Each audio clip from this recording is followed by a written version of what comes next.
You're listening to the Beans and Dice podcast, a podcast about how we game. Oh, hot. Oh, man.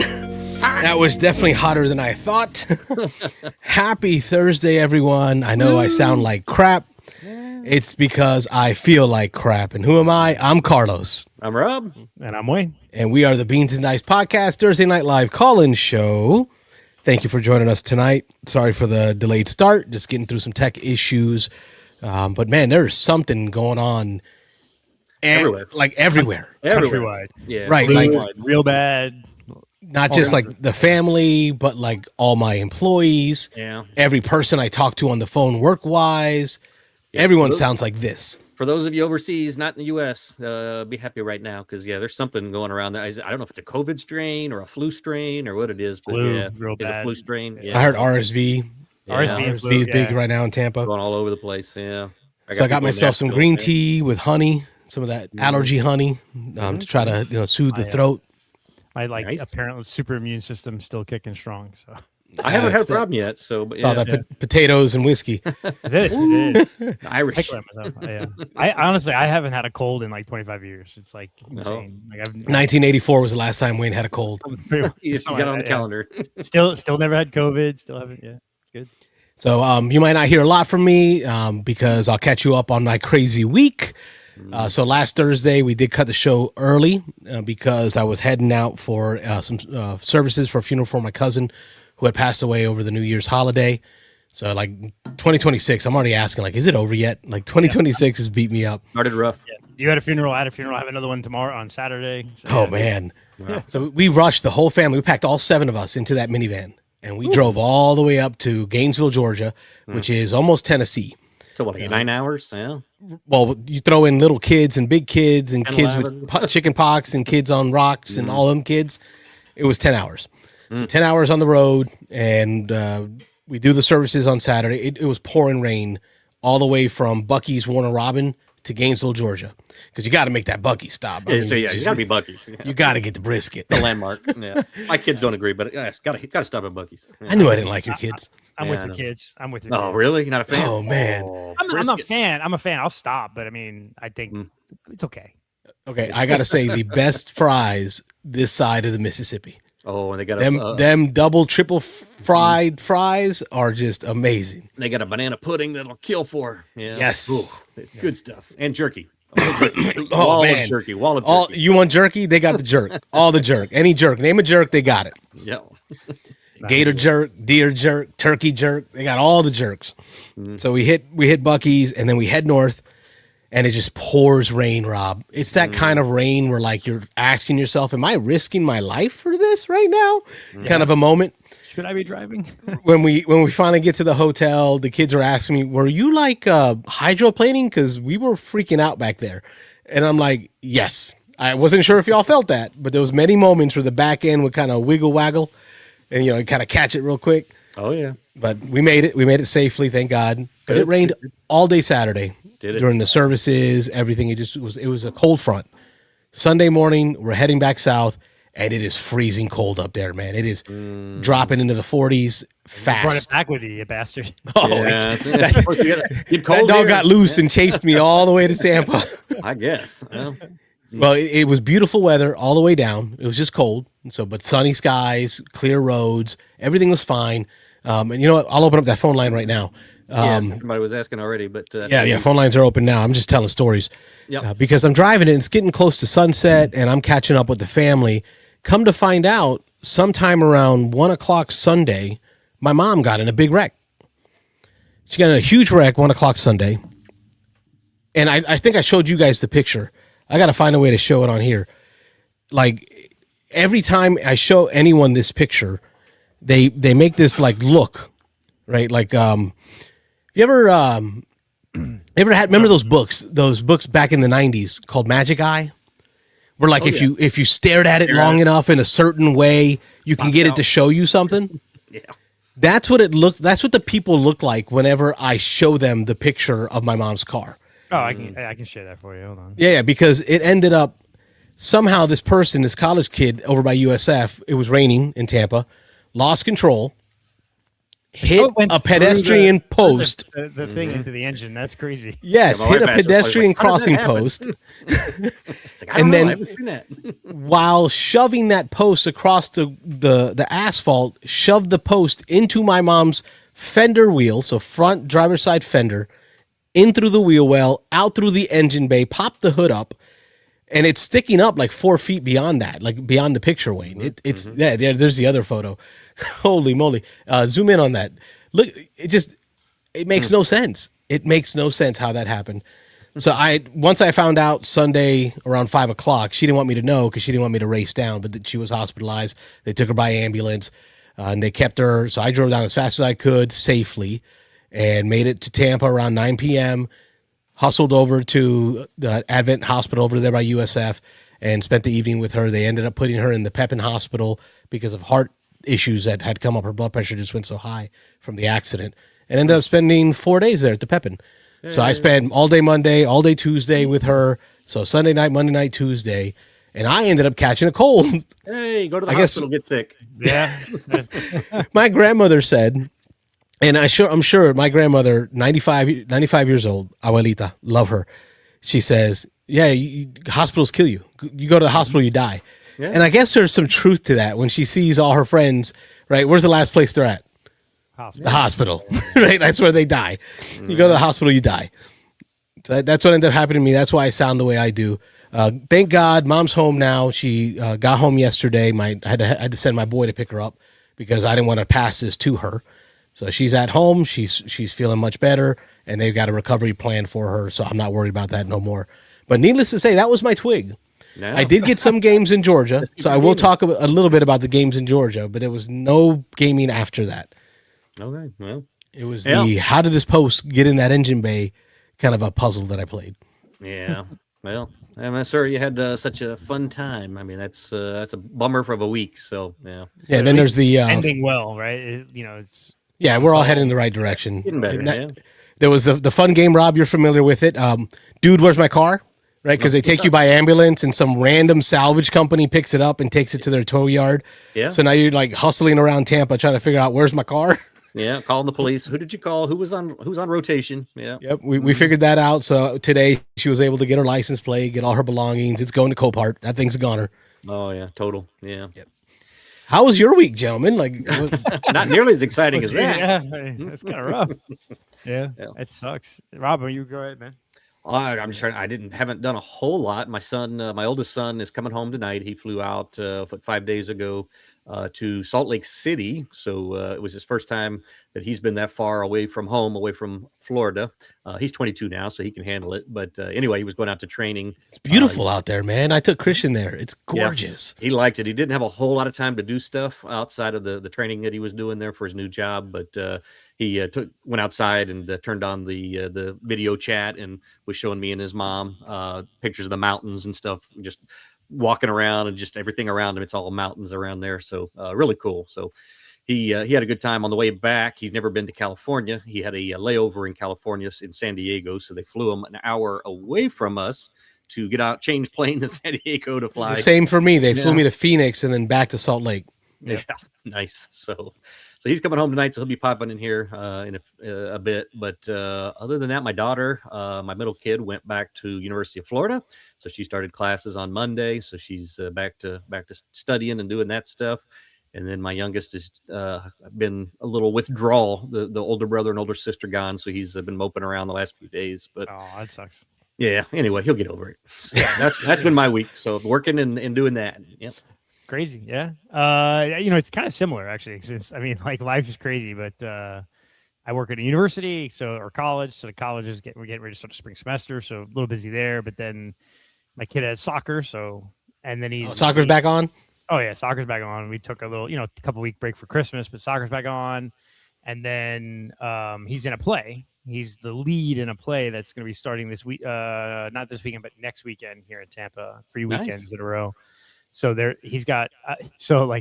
I'll drive him to soccer practice at 5:30. He goes soccer practice from 5:30 to 6:40. We leave practice early so that I can drive across town and bring him to the theater so he can rehearse. Yeah. Come home, eat dinner, help my mom out, drive to pick him up from rehearsal, back across town, come back. That's been my night, like every night the last Life few with days. kids. Yeah. Life with kids, and that are doing like sport in one area of town, theater practice in another area of town. But it's been worth it. It'll be cool to see him. He gets to, he's 11 and he's going to be the lead actor in a play. That'd be So cool. Nice. yeah, it's cool. Yeah. It's So dad's having fun doing the soccer stuff. Mom's Yeah. having fun watching him do the theater stuff. yeah, and I'm happy about it too. It's kind of cool. It's the play is Arnie.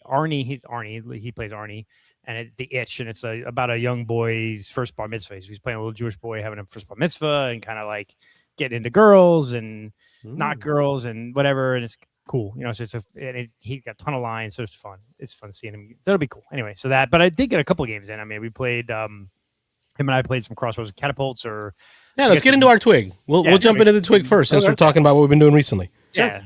And remember, folks, phone line is open, 813-618-7099. Some shows, for those of you that are new, some shows we have topics and we kind of stay narrower. Sometimes it's just wide open. When you call, it's always wide open. You take over the show for 5-10 minutes. Just talk about whatever you want. It doesn't have to be board game related. We'll talk about anything geeky, what we've been up to, shows we've been watching, movies, books we've been reading, whatever the case is. But primarily, we do know our stuff with board games. So if you have questions or stuff about news, we're going to get into the board game news section here in just a few minutes. But feel free to interrupt us. Call in. Don't be shy and take over the show. So we're going to do This Week in Gaming first or news? Sorry. This Week in Gaming. We're going This Week in Gaming. So I think we'll all talk about Shackleton Base probably, but because we did that like a week or two ago. But did that live, didn't we? We played that live. We didn't. No, we didn't do we that. Did live. We did Wingspan live. Did we Shackleton live? We didn't do Shackleton live, did we? Yeah, I don't think No, we did. We did. We played that live. New Year's. Okay, it was the first Thursday. Yeah, it's been a while. So, but since then, my kid and I played Crossbows and Catapults, or I forget the new name of it, but whatever. But I played. We played. I have both. I have the new Kickstarter version from a couple of years ago, and the original Crossbows and Catapults. So it's fun little game. You set up you build your castle, and then you have a crossbow and a catapult with little discs that you shoot across the game board and kind of destroy it. So it's a fun little game that we play. We play Binho, which is Binho. Binho. It's the flicking soccer game. It's basically a soccer pitch. Yeah. I've heard of it. It's got little metal pegs, and you flick. Have you accidentally pinged one of the pegs? Oh, you hit it with your nail. You're like, sounds like you have, Carlos. Yeah. No, it looked like a looked like a hazard when I've seen the videos on this thing. Oh, really? It's fun though. And what I love is him and I played it, and we left it out on the table. And like when his friends came over, like, what's this? And like now, like all week or the last week and a half, kids have been coming over, and every time let's play Binho. And they have like little tournaments and they're playing, so they're playing left and right. So it's kind of cool.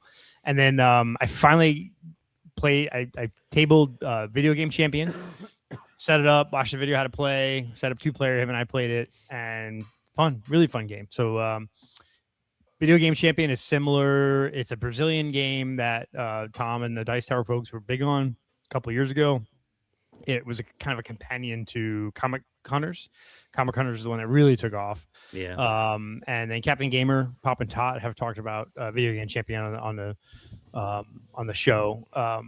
This was a fun game. It wasn't amazing, but it was definitely fun. It was very thematic. You set up a board with kind of like a left-right axis, and you're picking up tiles from the axis, and the tiles are basically like buttons, right, on a video game. Mm-hmm. And you're collecting those to then play video games and beat the game. So you have like the cheat code to beat the game. So when you pick up one of the buttons, you can then you do one of the actions that it meets on the axes. So it's like go to my grandparents and get some money and or get money from my parents to do chores, to go buy a video game, or collect more buttons, or go buy a magazine to help me beat a game. And then you're going to there's a rental store where you can rent the games, and then there's a store where you can buy the games. And it's really just that late 1980s, early 1990s, going to the Blockbuster Video, renting the video game, trying to beat it before your friends, and who had the save file first. So very thematic. Really enjoyed the game. Would love. How about teaching it to the boy? How was that? Pretty easy. It was straightforward. It was just, hey, you're just matching up symbols. So he didn't understand. These kids today, they don't know renting video games. Everything is streaming, and they could just download any video game they want. So it was kind of explaining to him hey, you used to have to go to the video store and rent the cartridge. And we actually still have. I mean, good Lord, my house, we have every game system back to the PS1 probably still all hooked up, and my wife plays them and everything. So he certainly understands a little bit, but it's easy. I mean, it's really just you have you pick a thing, you're looking for each of the tiles you pick up have a number and a color, and you look at the video game and it tells you either need a string of it goes A B C D E, so that means you need a string of numbers like 1 through 8 or 6 through 9 or whatever it is. Or you need matching colors, and you're just looking for matching colors, but depending on how many games you complete or play, you score victory points. There's also some objectives that you can score mid game. So it was fun. It was a very mid-weight kind of like set collection-ish type game. The theme is what hit. The theme was nice. It was a fun little game. So yeah, I mean, was it fantastic? No. Was it a very solid game? Yeah, probably a 7, out of 10 type game. So it was fun. I look forward. I would like to play with you guys because I think you guys the theme might hit with you as well. The whole video game set collection thing. That's one I wanted to try. Like you say, it kind of came out around the same time as Comic Hunters, and I really fell in love with that one. I was obsessed with that one for a short time, so I played the heck out of that. I saw other people playing Video Game Champion, and I was like, I could play either one of these. I'm going to go back and play Comic Hunters. Okay, I think Comic Hunters is a way better game. Like Comic Hunters is my whole thing. So yeah, Comic Hunters blows it out. Like Comic Hunters to me is a 9-10 game easy. This is a 7. This is a solid 6.57-ish. So it's try it. I've heard good things. Yeah, fun. I'm glad I picked it up. I picked it up at last year's Dice Tower East flea market. I think I paid like $20 for it. So perfect, right? Would I want to pay $60-$70 for this game? Probably not. $20-$30, solid, fun game. Yeah. So yeah, cool. That's my twig. Yeah. You have anything, Carlos? Or I had one game played multiple times. So I got to play Harvest, the Japanese version that Wayne introduced it to. That's a good one. Oh, did we lose Carlos? I was just going to message Carlos. I think we lost his camera. Oh, yeah. Well, he's probably having some technical difficulties. Did you have Harvest? Well, Harvest is a good one. So I was going last on purpose because I was going to hit y'all both with one, but maybe I'll take a look. I have not played anything on IRL. Is that what the kids say in real life? Yes. On tabletop. I've only played stuff on BGA. I've got a bunch of games going on BGA right now, and I was just going to mention. Let me pull up my list here real quick. Draft and Write Records is one that I'm really into. I've mentioned this, I think, last week, that I seem to always have at least one or two, or actually, I think right now I'm in 3 different games of Draft and Write Records. Obsessed with this little, what do you call it, a flip and fill, or it's actually a draft and fill, draft and write, however you want to say it. Yeah. I love draft games. That's one of my favorite mechanisms in games to start with. I like playing like Terraforming Mars. I pretty much won't play the quote unquote standard version. I really only play Terraforming Mars with the draft because I think it's a big part of the strategy of that game. But any game with drafting, I really love. And so this is one of the lighter games that I'm just obsessed with right now. Those of you who watch the show know I'm usually a heavier gamer. I'm a Euro gamer. I like lots of tracks. I like lots of moving parts. I like to think through things. But Draft and Write Records is really good right now. It's not the drafting. It's not super simple. Like there's some thinking to this and trying to plan out. Like sure, I'm still trying to figure out that. Like, because I'm in a lot of the same games you're in here. It's like it's filling in that band to me. Like and getting the colors to match. Mm-hmm. Like it's. I feel like I'm passing up on a lot of band members because I'm like, well, it's only 1 or 2 points. It's not worth it. But maybe it is if you get a bunch of colors to match, and that's where I think I'm missing. That's stuff. Where the game took a turn for me when I kind of figured that out. When I figured if I can match 2 colors, even if it's just a 1-point card band member, I'm doing it because then you can mark 2 of those colors down in the lower left section. Triggers other stuff. Yeah, and then you can start filling those up, and you can get a lot of points by doing that. So it seems like the last game we played, it was you, me, Mike, and Nick. And Nick and I scored like 100 something, and then you and Mike were in the 200s. 200s. Like, clearly, we're doing something wrong here. Yeah, like I don't know what I'm missing. And I definitely don't hit 200 every game, but I will 1 out of every 3 or 4 games now. I'll get up there in the 200s, and so yeah, it really feels kind of cool pulling off those combos, and this combos into that, and you mark something over there, and it combos back over there. So usually late game you can really rack up the score if you've gotten lucky. I mean, it's drafting, so some of it's luck and what you get and what you pass. But I like the way that the games are different because of the drafting. I may get something this time that somebody hands me that I wouldn't get otherwise. So really liking that game. I own a physical copy. I've only played it, I think twice, a physical version on the tabletop, but Mhm. really enjoying this on BGA Board Game Arena. And the other one oh, go ahead. Did you have anything else No, on no, that? I was just coughing. Yeah, I was Oh, just okay. saying I won a copy, played it once physically, and played a bunch on BGA. I'm looking forward to playing it again in person. Yeah. It's a very enjoyable game. I'm not Yeah. very good at it yet, so I Mhm. clearly need to figure out the connections there, but I'm enjoying it as a flipping right. Yeah. Another Oh, super light game that I usually don't talk about, again, these lighter, just a card game, Up and Down. Carlos introduced us to this one, and I'm looking now. I'm in 3 different games right now of Up and Down, and yeah. I find that I'm actually getting better at it. So, Mhm. I know Jim and I had talked about this, that he thought it was super thinky, and at first I was like, "Oh, it's not super thinky. It's kind of a It light kinda game." is, yeah. But yeah, if you want to do well, there's definitely some strategy to it on what you take and which cards you take when you play a card. But in Up and Down, you're playing cards around it's almost like a rondelle, but it's an ever changing group of 6 cards that's out in the middle, and you play a card from your hand. That's a number depending on the number of players. Yeah, there you go. There's a visual of it for those watching. But you take a card from your hand, and it slots in between the numbers in your hand will slot in between 2 of the cards out on the table. So just in this example, there's a 26 and there's a 30, because those cards around the outside, you always put them in numerical order, ascending or descending. Mhm. But anyway, if I had the 27, I could play the 27 out on the table, and then I would pick up one of the 2 adjacents, either the 26 or the 30. And then I've got to add that card to one of my 3 elevator shafts. You can build these 3 different shafts in front of you. But the trick is, once you start going, as you place the cards in your shafts, you start going ascending. You have to keep going ascending. You can't ever come back down in numbers. And if you start at high and start descending, you have to continue going descending. You can never go back up. And so it's this real kind of game of figuring out, how do I get the cards that I want? Because the other part of it is, after you play a card, you slot the card that you picked up into one of the 3 elevator shafts, and you start with them empty. So you can, at the Yep. beginning, you can just put it down anywhere. But you then have to draw a card. After you put the 6 cards out and you've dealt everybody their starting hand, you take the rest of the deck, you make it just roughly half of it. It doesn't have to be exact, but you cut it in about half, and you put half of the deck face up, half of the deck face down. And then each time at the end of your turn, you pick a card.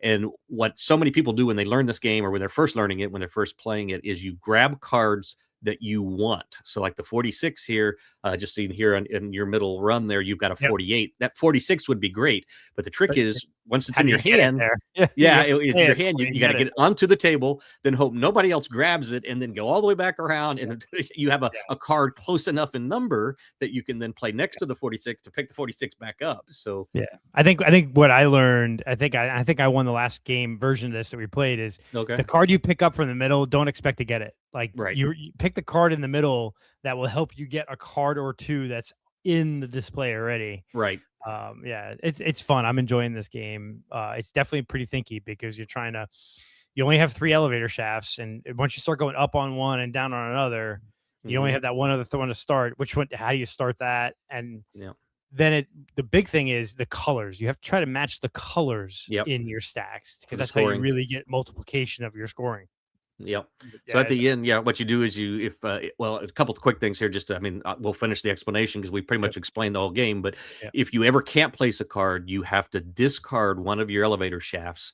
By discarding, you just take it, put it face down in front of you, and you get 1 point for each card in the stack at the end. So you still get something for it if you have to throw away a shaft. But yep. if you at the end, you're going to score each of the 3 shafts that you have out there, and what you do is you multiply the number of cards total that you have in that elevator shaft, and you multiply that by the number of the matching colored cards of your largest group. So, like, just for example, in Wayne's example up here, you've got 1, 2, 3, 4, 5, 6, looks like 7 cards in that middle shaft. You've got 3 greens, and so right now, if you had to score that, it would be 7 times 3 for 21 points for that shaft. And so Mhm. that's Shaft. yeah, Yeah, that's all there is to this game, and yeah, it's you it's can fun. shuffle, Yeah, yeah, replay it. I usually don't talk big about these simple little card games. I always, it's just a simple card game. There's not many of these really small, simple games that I really enjoy. But I was just saying, Carlos, back with us, that I'm in 3 games of Up and Down right now on BGA, and I'm finding that number one, I'm really enjoying it, and number two, I find I'm getting better at it. I haven't discarded an elevator shaft probably in 6 or 7 games. Now, how are you playing the short game or the long game yet? I played both. I've gone back. The long game really does make Mm-hmm. you have to make good decisions early on. I played the long game, I think, twice, and I still have not discarded a shaft even in the long game. But, Is the game that the three of us are on with Nick? Is that a short game? I don't remember. Here's the real question, gentlemen. Here's the real question. Yeah. Is it a Kramer game or a Kiesling game? Oh, Kiesling and Kramer. It is I could look it up real quick. I got it right here in front of me. No, look it up. Yeah, I don't know. I would say both. Wayne? I think Rob's right. You think it's both? I think It is both. Hey! Congratulations. Hey, there You we go. both win.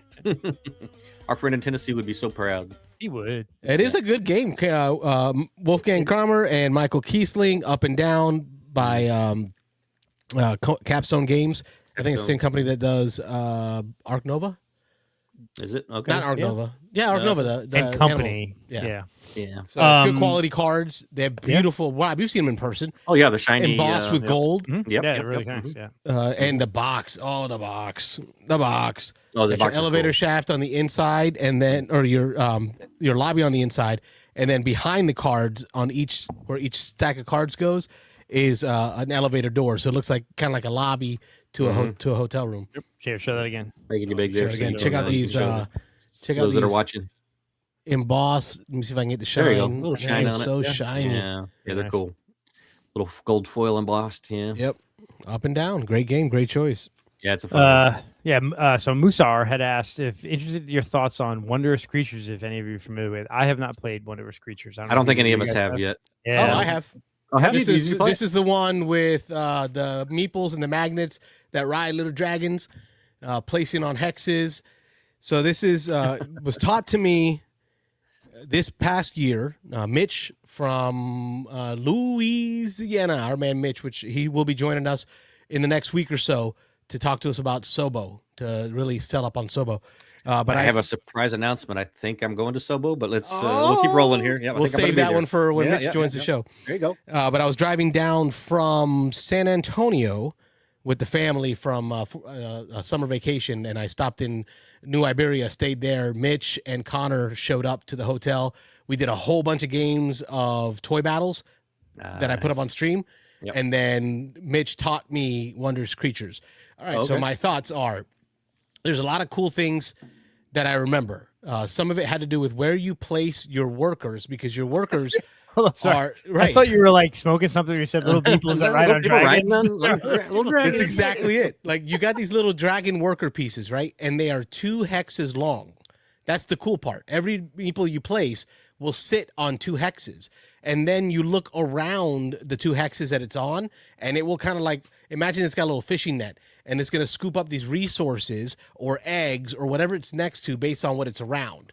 So there's this real like fun puzzly placement piece of it. Like, how do I put myself so that I'm next to these resources or grabbing this egg? But then on top of that, you upgrade your dragon by getting your power. So your person there, once you get to a certain level, you can unlock your asymmetric person's power, and then you have to kind of click them onto one of the meeples, and they click in there by magnet, and then now you've got that additional power on top of that. Things that I remember is you're collecting different eggs of different colors in order to meet certain card objectives that are on the board. And you're buying cards, so almost like a deck builder in a sense, that you're buying these cards to help you get actions as well as scoring systems, scoring cards for the end of the game.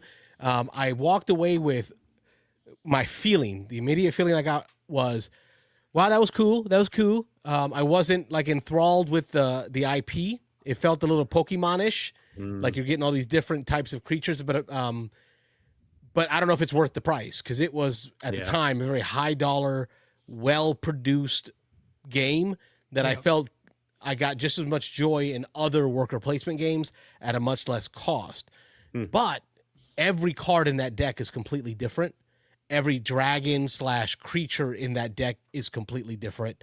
So they really went through a lot of art and a lot of story and world building in this game, so you can appreciate that. So I appreciate Wonders Creatures, but would not buy it myself. Okay, cool. All right, there's the you Beans and Dice take on it. Yeah, we I've wanted to try it. I've heard about it. I kind of have heard the same thing. I've heard a lot of people have acquired it and then moved it on. I've seen it in flea markets and things like that. That people played it 3, 4, 5 times and then moved it on. But the production That's exactly how Connor acquired it. Oh, was Somebody it? Okay. Bought it and just got rid of it. Yeah. But the production value looks awesome. Those little wooden pieces, and when you said magnets, I remembered you explaining it before. So wacky. That's cool. Yeah. Carlos, before you got dropped off due to technical issues, I think you were talking about Harvest. Yep. And I did get a phone call while I was off rebooting. It was a prankster, I believe. Okay. A very nice prankster. We had a great conversation about sorry. But that led into some house rule discussion, which was pretty cool. So it felt like I think he called himself Joe from and I said, "Where are you from?" Arkansas. Right. So like gotta come up with that's somewhere. a tell. That's a tell. Yeah. But it led into this great conversation about the store-bought games, your big box store games, and how the house rules is what ruins them. People play Uno if you with play house Monopoly, rules. how Monopoly is supposed to be played, it's a very quick game and very brutal. If you Right. play by the house rules, it's 17 hours long and atrocious. That was a great. It was a great That's cool. prank call. I appreciate that, Joe from Arkansas. Oh, not too bad we didn't get to participate in that one. But You should count it as a call then. hey, put it on the board. Put it Call on the number board. one. Harvest is a Kinda cool. game from Japan with an awesome story. I love to share it every time I talk about it. But I'll let Wayne talk about that later. I'll tell you, I taught this game to the family my last trip to Georgia when I was there in October to my cousin and his now wife. And we played back to back all Sunday morning before we drove out. So when I went up there for the funeral, the first thing they asked me was, what did you bring Harvest? Like, did you bring a game? Right. So, after the services, we went back to the family's house and us cousins got around the table. And, that's what we cousins do. We play games. That's what we grew up watching our parents do. Our parents played dominoes and brisca, right? They played the Puerto Rican games. We play the more nerdy games. That's Nerdy what we games. do. Yeah, that's what I would say. Yeah. We had a great time playing it, teaching it, and just like cutting each other up with these cute vegetables. Don't let its visage Fool you. confuse you or fool you.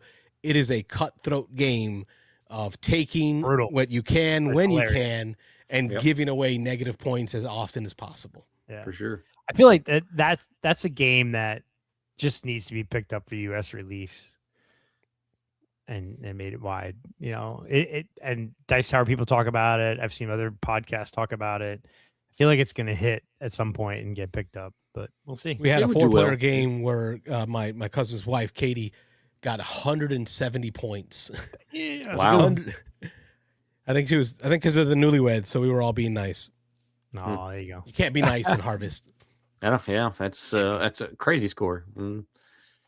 I did receive my copy of Movie Night, and I busted it out and kind of flipped through some cards with wifey. So somebody, and I believe it was Alex, which I've never met him.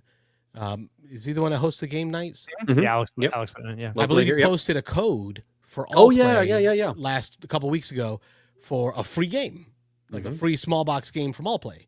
So I was more curious about, is this code really going to work? So I pulled up the website, put in the code on a small box game called Movie Night, and it worked. Sure enough, I spent $5 in shipping, and when I was away up in Georgia, it arrived. I picked it up, took it with me to the hospital, kind of read through the rules and flipped through some cards, brought it home and showed wifey, kind of flipped through the cards with her. The premise of the game is you're cooperatively deciding on a movie, right? What movie you're going to watch tonight. And it would work this way. Let's run through an example, gentlemen. I'll run you through it. There's going to be a column of movie has and a column of movie does not have. So first card we pull out is movie has student or students. Together, we got 5 minutes to go through 5 cards. So Rob, Wayne, go. 5 minutes. Movie with students. Name it. I know you First did it last summer. Ferris Bueller Day Off. All right, which one are we going with? Pick one. Ferris Bueller's. Ferris Bueller's Day Off. Okay. Now we flip another card, and the card says explosions. Right? We have to ask ourselves: does Ferris Bueller's Day Off have explosions? Yes or no? No. No. So we will now place it in the has yes? column. You think it does? At the end, there's the parade or whatever. They got little air cannons and stuff going off. Maybe, Yeah. Oh, wow. That's a good conversation starter. Do we call that an explosion or not? Yeah, I don't know. I was just trying to be Make the decision. controversial. So we're supposed to agree? I thought we were questionable, okay. You say it doesn't have. So we're going to put it in the does not have. Okay. So now we need to find a movie that has students but does not have explosions. Go. Remember that 5-minute clock is ticking. Breakfast Club. Okay, Breakfast Club. Students, no explosions. Check. Flip the next card. It says scene in a city. Scene set in a city. Breakfast Club has a scene set in a city, right? Or is that just at the school? Just at the school. Okay, so now let's move that card to the has column. Mm-hmm. So now we need to find a movie that has students, that has a scene set in a city, and no explosions. It's going to hurt my head in a hurry. You see how this is going? It's a scene with has students in a city with no explosions. Yep. Wayne's thinking hard. I give up. It's not Gangster's Paradise, right? Because they had explosions, didn't they? No. Yeah. Did they have explosions? No. Probably not. No. I was at Gangster's Paradise. Yeah. Coolio. I was gonna say what's the one with Stand and Deliver. Stand and Deliver. Okay, that's a nice one. Oh, that's a nicer one. That's an older the theme. The one with Edward James Olmos, where's the math teacher? Let's go with that. Stand and Deliver. All right, next one that pops up, dog. So now, does Stand and Deliver have a dog in it? Not that I remember. All right, so now we got to find a movie with students, set in a city, with a dog, and no explosions. Oh, all right. You see how this game works? Yeah, pass. This is a cooperative game. So we're not going to go through all of it, but you would have 5 minutes to put 5 cards on the table, right? So some of them will go in the has column, some of them will go in the have not column, depending on the last movie you chose. And then if you can all cooperatively come up with a game that meets the 5 criteria cards that have shown up based on what column they're in, you win cooperatively. What's the movie we're trying to come up with now again? Students, scene in a city. Scene in a city. With a dog and no explosions. Adventures in Babysitting. A what? Adventures in Babysitting? I know the title, but I don't think I ever saw that one. I think that might fit it. Elizabeth Shue plays the babysitter. She takes the kids go to the city. I think they have a dog. All right, well, let me shuffle the deck, and we'll bust out one last card. That'll be our 5th card. Okay. Can we come up with it? So I'm going to flip this card. People will check us, so I'm sure they'll check. Named character dies. All right, in the adventure, is there a named character that dies? No, not in adventure. All right, so this is going to go into the has column. So it needs to have students, have a scene set in the city, have a dog, and have a named character that dies, and not have explosions. Those are our 5 cards. And if we can name a movie that has all that, we win the game. What's the one where the little girl dies from the bee sting? Oh man, don't Macaulay Culkin, don't make me cry. Don't make me cry. Does that have a scene in a city? Oh, what was that movie? Is there a dog? I assume so. It was a small town. So. Every movie's gonna have a dog, town. Right? It was Macaulay Culkin, My Girl. Yeah, it was My Girl. My Girl. My That's Girl. it. My Girl. I don't know if there was a dog. Man, I cried after that movie. I don't want to admit that. Old Yeller. Old Yeller. Yeah. There's an explosion. Don't tell the kids. There's an explosion. The gun is an explosion. Yeah, explosion at the end. But that's the game. That was $5 on That's pretty cool. on All Play. Wayne, you might like this. They have book night. So there's movie night, movie night and book club, I think it's called. Okay. So it's the same thing, but it's tailored more towards books. So genres of books, different styles of books, characters, and whatnot. Probably do better. I think My Girl. I just looked up. My Girl doesn't have a significant dog character, so no. See, you see how hard it gets? Yeah, that's cool though. I like that. That's This fun. is I like the movie package. one. I like movies. Yeah, All Play does a fantastic job. By the way, first of all, I love standardization of box sizes. They have their big box, they have the medium-sized box, they have the small box, and all their games fit in one of those 3 categories. I love it. You know? Yep. The little box, bacon, mountain goats, Mountain lure. Yeah. I love that. And their booth at conventions is just it's perfect.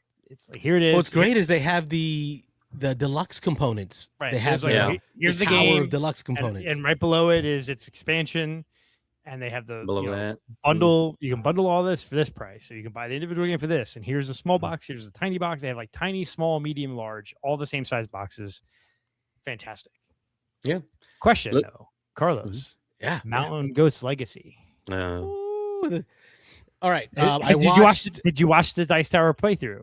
I did not watch the Dice Tower playthrough. Oh, it looked pretty cool. But I did watch the Alex from Board Game Co. Mm-hmm. Okay. He did a playthrough of it and talked about it. I'm interested. I'm gonna have to see what that game found ends up being. Beans and Dice podcast. State your name. Where are you calling from? Chester from Tennessee. Hey, there's Chester. Bam, bam, bam, bam. You'd be surprised to know that you are caller number 2 tonight, my friend. You heard us playing games without him. Well, What's going on, Chester? I got a little jealous. You guys were. Yeah. Well, first and foremost, Carlos, I'm glad to hear your mom's okay. I saw that picture you posted in the stream earlier, and that's wild. Isn't it? Yeah. She said I was sitting there and I saw the post coming at me, and I thought, let me try to accelerate to see if I can get in front of it. But she said nope. At the last second, she just held the brakes and kind of squeezed her butt cheeks, and bam! And she's like, "Up, I'm alive. Look at that." And I said, had you moved forward 3 feet, that post would have went through the cabin. Mm.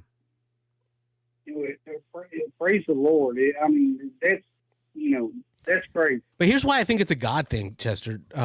My mom has always suffered with high blood pressure issues, and she's always had a fear that her heart was just going to give out on her one day. So it's always this anxiety that's built up in her. And the last few weeks with my cousin passing away, dealing with all that, she's really been feeling like a lot of palpitations and other issues. She's really concerned. With this stay, they were able to do a heart catheter and get the camera all the way up her veins into her heart. And that doc came out of that room and said, that is the cleanest set of veins and heart I've ever seen. Whatever it is, it ain't the heart.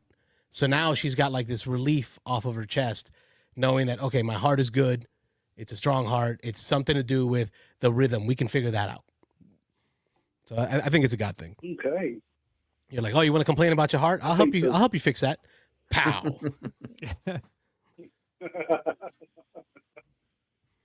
And I also heard about your, you called him a prank caller? Yes. Yeah. Arkansas. Yeah. Well, I think it's funny how these people that want to call in a quote unquote prank call, they put on these fake accents, and I'm thinking, you know how hard it would be for me to not sound like a redneck? But anyway, and you were also talking about, watching, growing up watching your parents play different games. Me growing up, the game that I remember my mom and dad and my aunt and uncle playing the most was Rook. I don't know how familiar you guys are with Rook. R-O-O-K. R-O-O-K, Rook? It's a 4-player 2v2 team-based trick-taking game. I remember I had a copy of it. I played it a few times. I think right now the big box stores have it, and it has like a picture or a drawing of a crow on it, if I remember correctly, on the box. So if you're looking for it, you can find it at like a Walmart. That's what you grew up watching? Oh, yeah. That's what I grew up watching the adults play in the kitchen, at the kitchen table.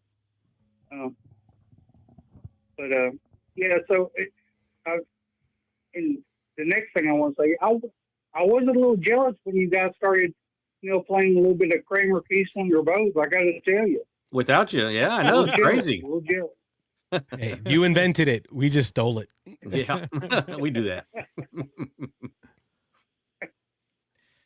Well, I wanted to say I've got a little quiz, but I didn't have a lot of time to put into it because I've been really busy. I'm hoping to, in the next week or two, transition into a new job. And it might prevent me from being available at this time of night, which would keep me from calling in. So I wanted to maybe do a little bit of it's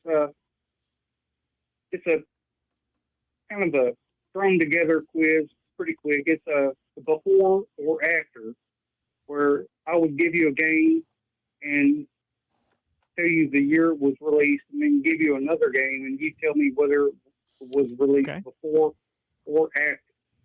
Okay. Yeah, cool. Let's do it. What before or after? All right. That game. So like he gives you a game, it was released in 1990. Then Okay, the next okay, game, okay. was it before or after 1990? Copy that. Little timeline. Right. Exactly. Mm-hmm. Cool. I'm down. Hmm. Yeah. Okay. Well, I guess it's almost tradition, and we'll start with Carlos. Your seed game is horrified. I heard horrified. I'm not going to give horrified. the years. Horrified. I'm not going to give you the years. It might. I'm going to try and keep this tricksy. So, okay, let's see here. Was Sushi Go Party released before or after Horrified? I'm gonna go with before. Okay, Carlos gets a point. Yeah. I think I would do well at this. Like I kind of remember like the timeline of when things came out. Let's see Is how that this one of goes. your things? Yeah, we'll find out. All right. Point for Carlos. You know what? We All should right. make this the next like version of Timeline. Y'all Yeah, remember it's a playing Timeline? yeah. Mhm. Like this is like Timeline, but with board games. I like this. Go ahead, Chester. Okay, well, so your game is Sushi Go Party. Hmm. Was Elysium released before or after Sushi Go Party? I'm going to say after. It was before. Oh,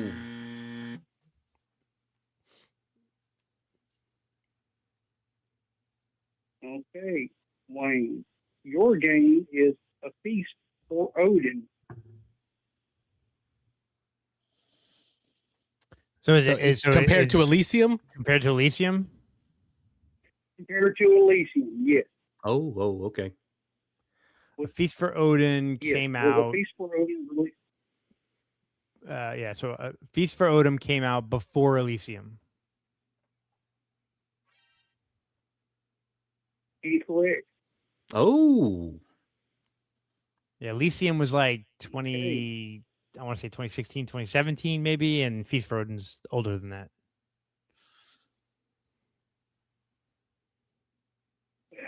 I'm not going to give away the years. Oh, yeah, I yet, shouldn't but- give away years. I'm just helping out my next competitor. Sorry. Okay, so Rob, I like the we're chaining. back to Back to Carlos. So a Feast for Odin That's the game that my timeline's set was to. right.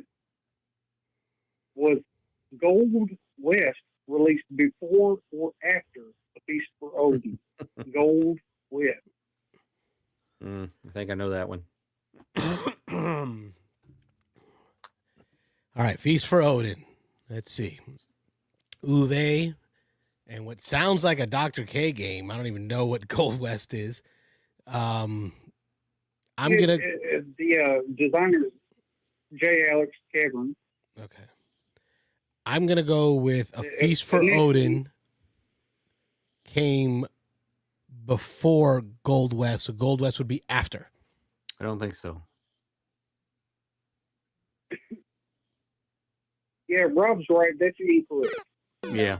Yeah, so Gold West is older than Feast for Odin. It's been redone several times, I think. Yeah. Okay.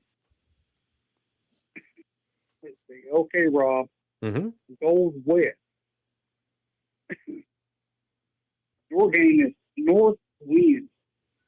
Is North Wind older? I'm going to say Gold Was West. North Wind released before or after? I'm going to say Gold West was before Northwind. So Northwind is newer.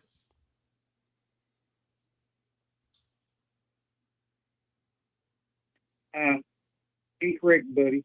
No. 0 for 2. Wow. So Rob and I have one. You and Wayne. I'm sorry, You Wayne and I have one. Yeah. Actually, no. Carlos has one. Nobody has anything? I have one. I thought he said incorrect when you did yours, Wayne. Yeah, he said you were incorrect on the last one. Yeah. No, Feast for Odin was older than. Yeah. Currently, Carlos has 1 point to Robin Wayne 0. Yeah, Feast for Odin's newer than what was the game you compared it to? Elysium. North? Yes. Oh no. Yeah, We're going back to Wayne's last one. What was Wayne's last one? it was Elysium and Feast for Odin, wasn't it? Yes. And you said Elysium was newer? No, I said Feast for Odin was older. Well, the same thing. Okay, yes. Yeah. Same thing I just said. Yeah, just the other way. Yeah. A coughing fit. A Feast for Odin is newer than Elysium. Oh, it is? Oh, There you go. okay. Okay. Okay, so I am in the lead. That's what I thought he said. Yeah. Yeah, I thought Okay, he said incorrect, sorry. but I thought it was correct. All right, Yeah, so Wayne, you got a correct chance to yourself. tie me.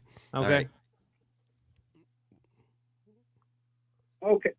Who are you still? It's on Wayne now. It's on me. And the seed game is Northwind. Is that right? Northwind. Is that Northwind? Okay.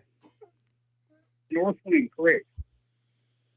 Okay. Is Takanoko, was that released before or after Northwind? Takanoko. Oh, man. That's interesting. This is a game we could do forever. Takanoko is older than Northwind. Oh, Wayne's got a point. Yeah. All right, Wayne, you tied it up. So Rob's at 0, Wayne and I are 1 at 1. So let's do the lightning round. This is one that we could actually do regularly because there's so many games, and it's just kind of put him in. He is 0. That doesn't sound right. I want a recalculation. Oh, yeah. So it's between Rob, as Carlos and I. We each got one. All right, Carlos and Wayne going at it here for the lightning round. We'll go until we have a All right, loser. fellas. Your seed game is Takanoko I don't even know what it is. is, let's see, it is King of New York. Was King of New York released before or after Takanoko? Oh, you better get King this of one. New York is I'm gonna say King of New York is newer. Yes. That's correct. So Carlos, Takanoko is the one where it's the panda Little and panda. the gardener, and you're running around building the bamboo, and the pandas. running Oh, around the eating plastic bamboo. little bit or the wooden bamboo shoots that you stack. Yep. Yep. Okay, I know what you're talking about. And the King of New York is obviously the sequel Yeah, to King of good Tokyo. luck to you. And, Garfield. and for a family weight game, good luck to anybody trying to explain the weather die. Yeah. Wait, there's a weather die in King of New Anyway. York. No, in Takanoko. You Takanoko. roll the weather Oh, die, okay. set the weather. And Like, what's the weather gives got to you- do with the kaiju? Like a kaiju don't care about the weather. Talk about like games you play Kaiju. wrong. Like yeah, like my can't wife get and I and our these kaiju to friends. come out on a rainy day. Is that Pacific Rim that we're quoting there?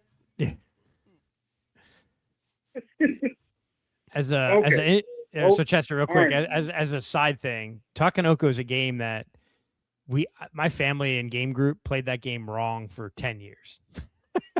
But did you like it? No, we liked it. We Really? played it, but it was like really hard because like when you move the farmer and you grow bamboo or Yep. any action that grows bamboo, we only ever grow the bamboo on the tile the gardener was on. But it's not just that; it's the gardener plus any other the same color tiles around it. Long as So, they're like- irrigated. When they're irrigated, it totally changed. Like once we like realized, oh crap, we've been playing that wrong like 10 years, and then it's like, wow, that makes the bamboo shoot cards so much easier to grow. Like it's we totally screwed that game. You guys were like, man, this panda's overpowered. The gardener sucks. Yeah, exactly. The Panda's easy, but the Gardner sucks. Yeah, yeah. So it was good. I like Takanoka. It's a fun game. All right, what's your zero game? Takanoka is fun. Yeah, my zero game is King of New York. King of New York. So that's the zero. All right. So, was Cape May released before or after King of New York? Cape May is after. Cape May is newer. Nope. Wayne tied it up. Oh, you got it. Yep. It is new because we played it at Sobo Sobo, yep. when it had recently just delivered. Yeah, It was hot garbage. Like, way newer. It was beautiful hot garbage. Like it was the most beautiful stinky piece of garbage you ever saw. Yeah, Cape May is the one in where it's like New Jersey, and you're building the buildings and the town and the visitors. Yeah. Yes. Exact. Yep. Thunderworks Games. Michael Menzel artwork. I love it. All right, so now I know where I am timeline-wise. Do you want to reset the zero with a whole new game as we move to another lightning round? Or do you want to stay on this time continuum we're on? Well, no, let's stay on this time continuum. We'll stay with Cape May. We don't want to fold space and time. We don't want to... Don't cross the streams. No. I'm going to do like Marty. You know, wave at you with no hand. Okay, so Carlos, your game was Outer Rim, Star Wars Outer Rim released before or after Cape May? That was before Cape May. I'm going to give myself the more you know right now and my point, please. Oh my! All right, don't. Great job, kid. Don't get cocky. Star Wars references are strong. Yeah, I like it. There you go. So we move back in the timeline. Okay, that's good. So maybe Wayne won't remember when Outer Rim came out. Yeah. Well, it's before Cape May, so there we go. Whenever Cape May came out. Okay, Wayne. So was Earth released before or after Star Wars Outer Rim? Earth is newer than Star Wars Outer Rim. For sure. Okay, we're still tied, guys. Good job, Wayne. Good job. There we go. Don't get cocky, kid.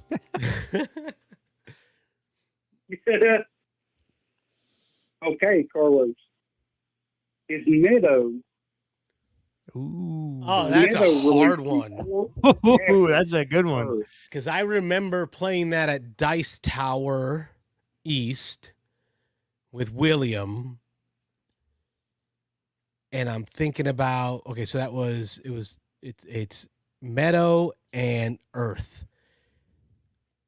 I'm going to say Earth is newer than Meadow, so Meadow is older than Earth. I think you got it. Yep.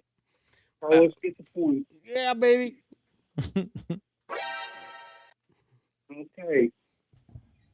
Now, Wayne, is Wingspan newer or older than Meadow?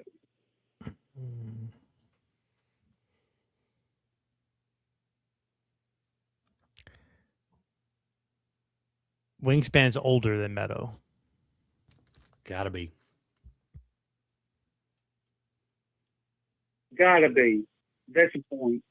Yeah. I know what year we're in too, but I'm not going to say it out loud. From Wingspan? Yeah. I think I know the year. Okay.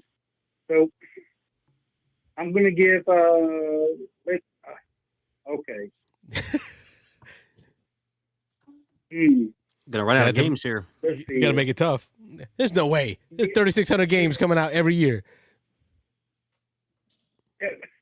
Well, I know, but I didn't write them all down. Yeah, you did write down 3,600 games. He didn't have much faith in us. Yeah. After our failures in the last few games. Designer names, I struggle with. Like designer names, I knowing people's names, I struggle with that. Timelines, like that, I do much better at.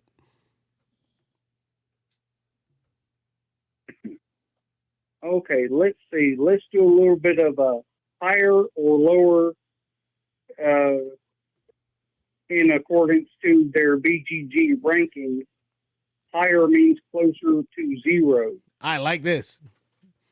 I'm having more fun than I should be right now. It could be could be all the medicines I'm on. So Carlos, your base game or seed game is Earth. Okay. Okay. Is Star Wars Outer Rim higher or lower than Earth? Outer Rim is ranked higher than Earth. Non BGG rank. No chance. No chance. Okay, Carlos gets the point. Oh, really? No way. Theme, baby. Star Wars Outer Rim is higher rated than Earth on BGG? Earth had a hard hit early, Yeah. but it fizzled fast, bro. Maybe, yeah. Them fiddly bits.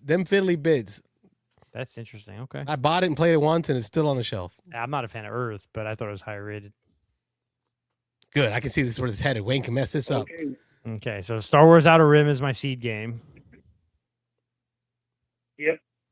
Is Meadow ranked higher or lower?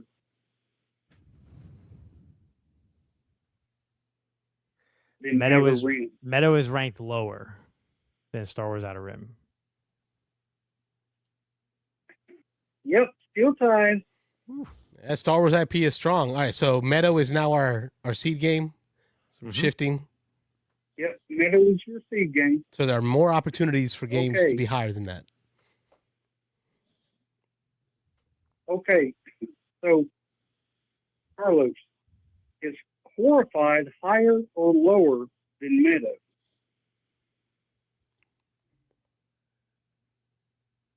Oh, that's a hard one. Because they're both very distinct. They're good games, but not great games. Both. Meadow did get a lot of love because of its theme. Horrified is cooperative, so it's very niche. But man, people love their cooperatives. I'm gonna go with Horrified higher than Meadow.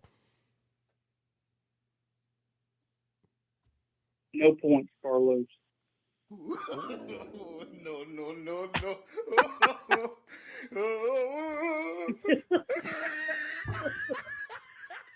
Wayne, don't mess it up now. Don't mess it up. All right, so Horrified's my seed game now. Okay.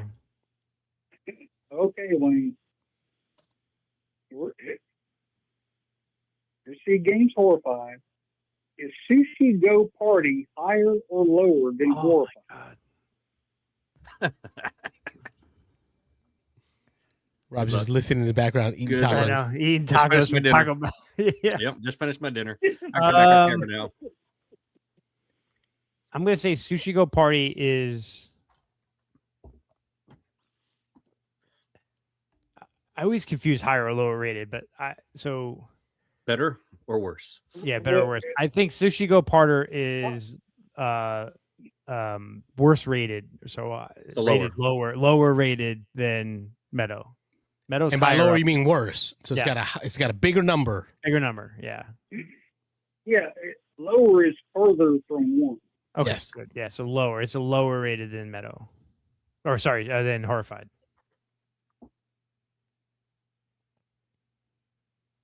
It sure is.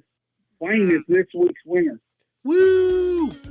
Gotta do dance, Wayne. There you go. Like Hitch, you gotta keep your hands right here. Keep your hands right here. Yeah. Horrified is currently ranked 237, and Sushi Go Party is currently ranked 285.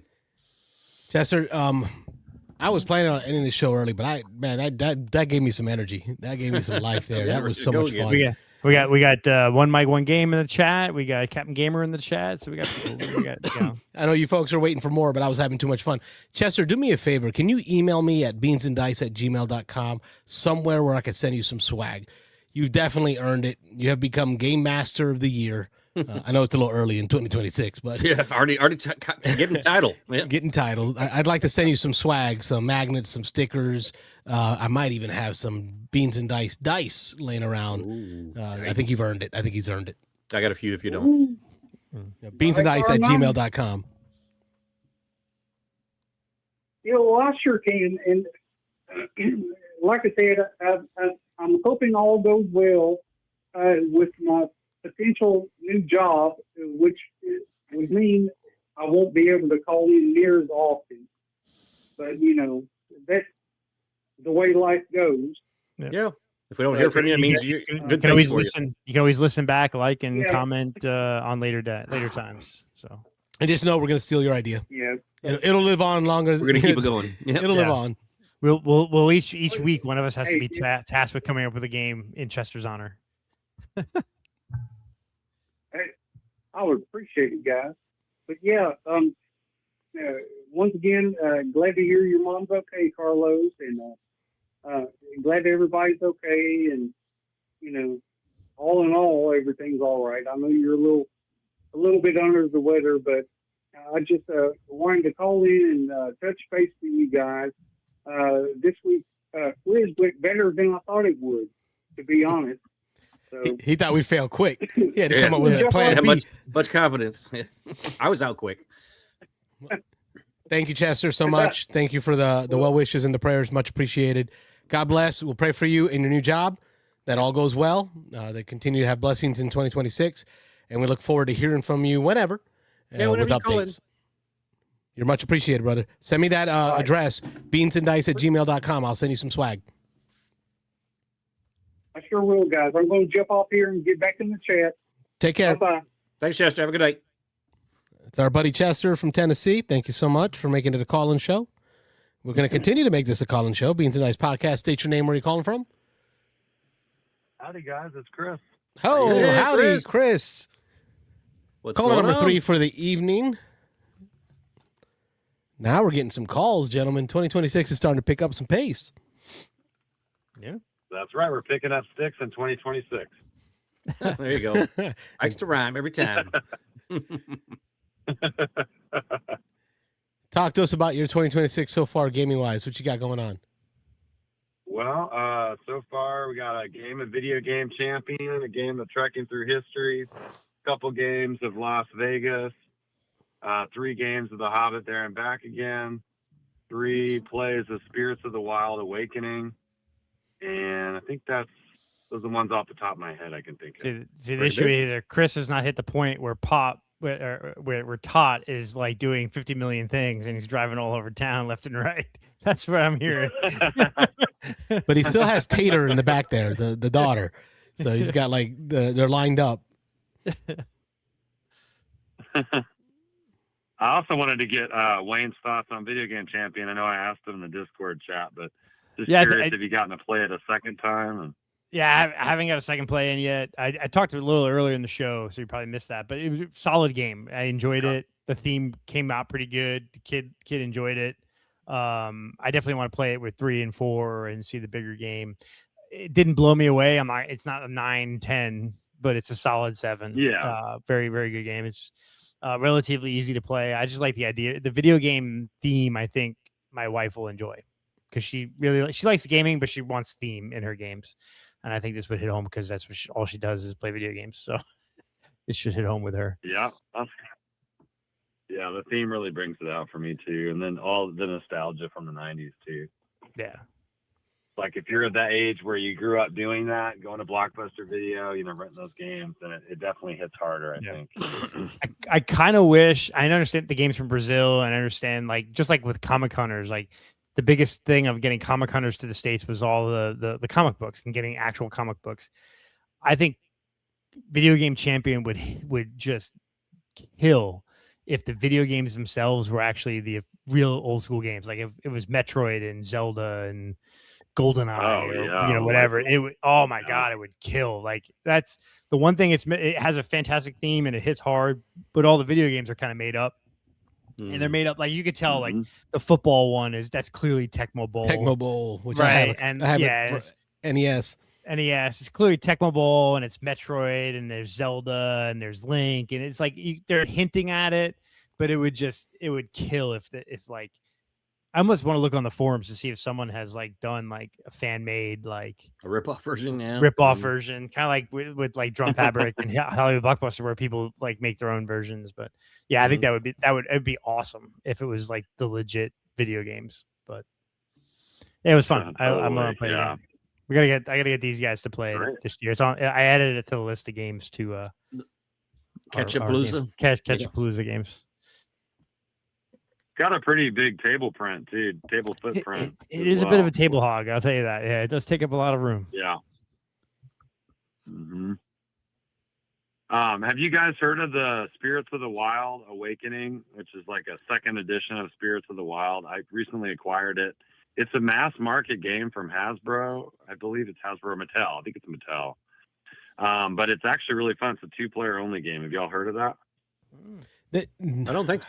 No, I'm thinking of a different 2-player only, the Iron and Wood. I don't know why Spirits of the Wild is making me think of that. It's really well done. It's a lighter, just 2-player game. It's got really good artwork too.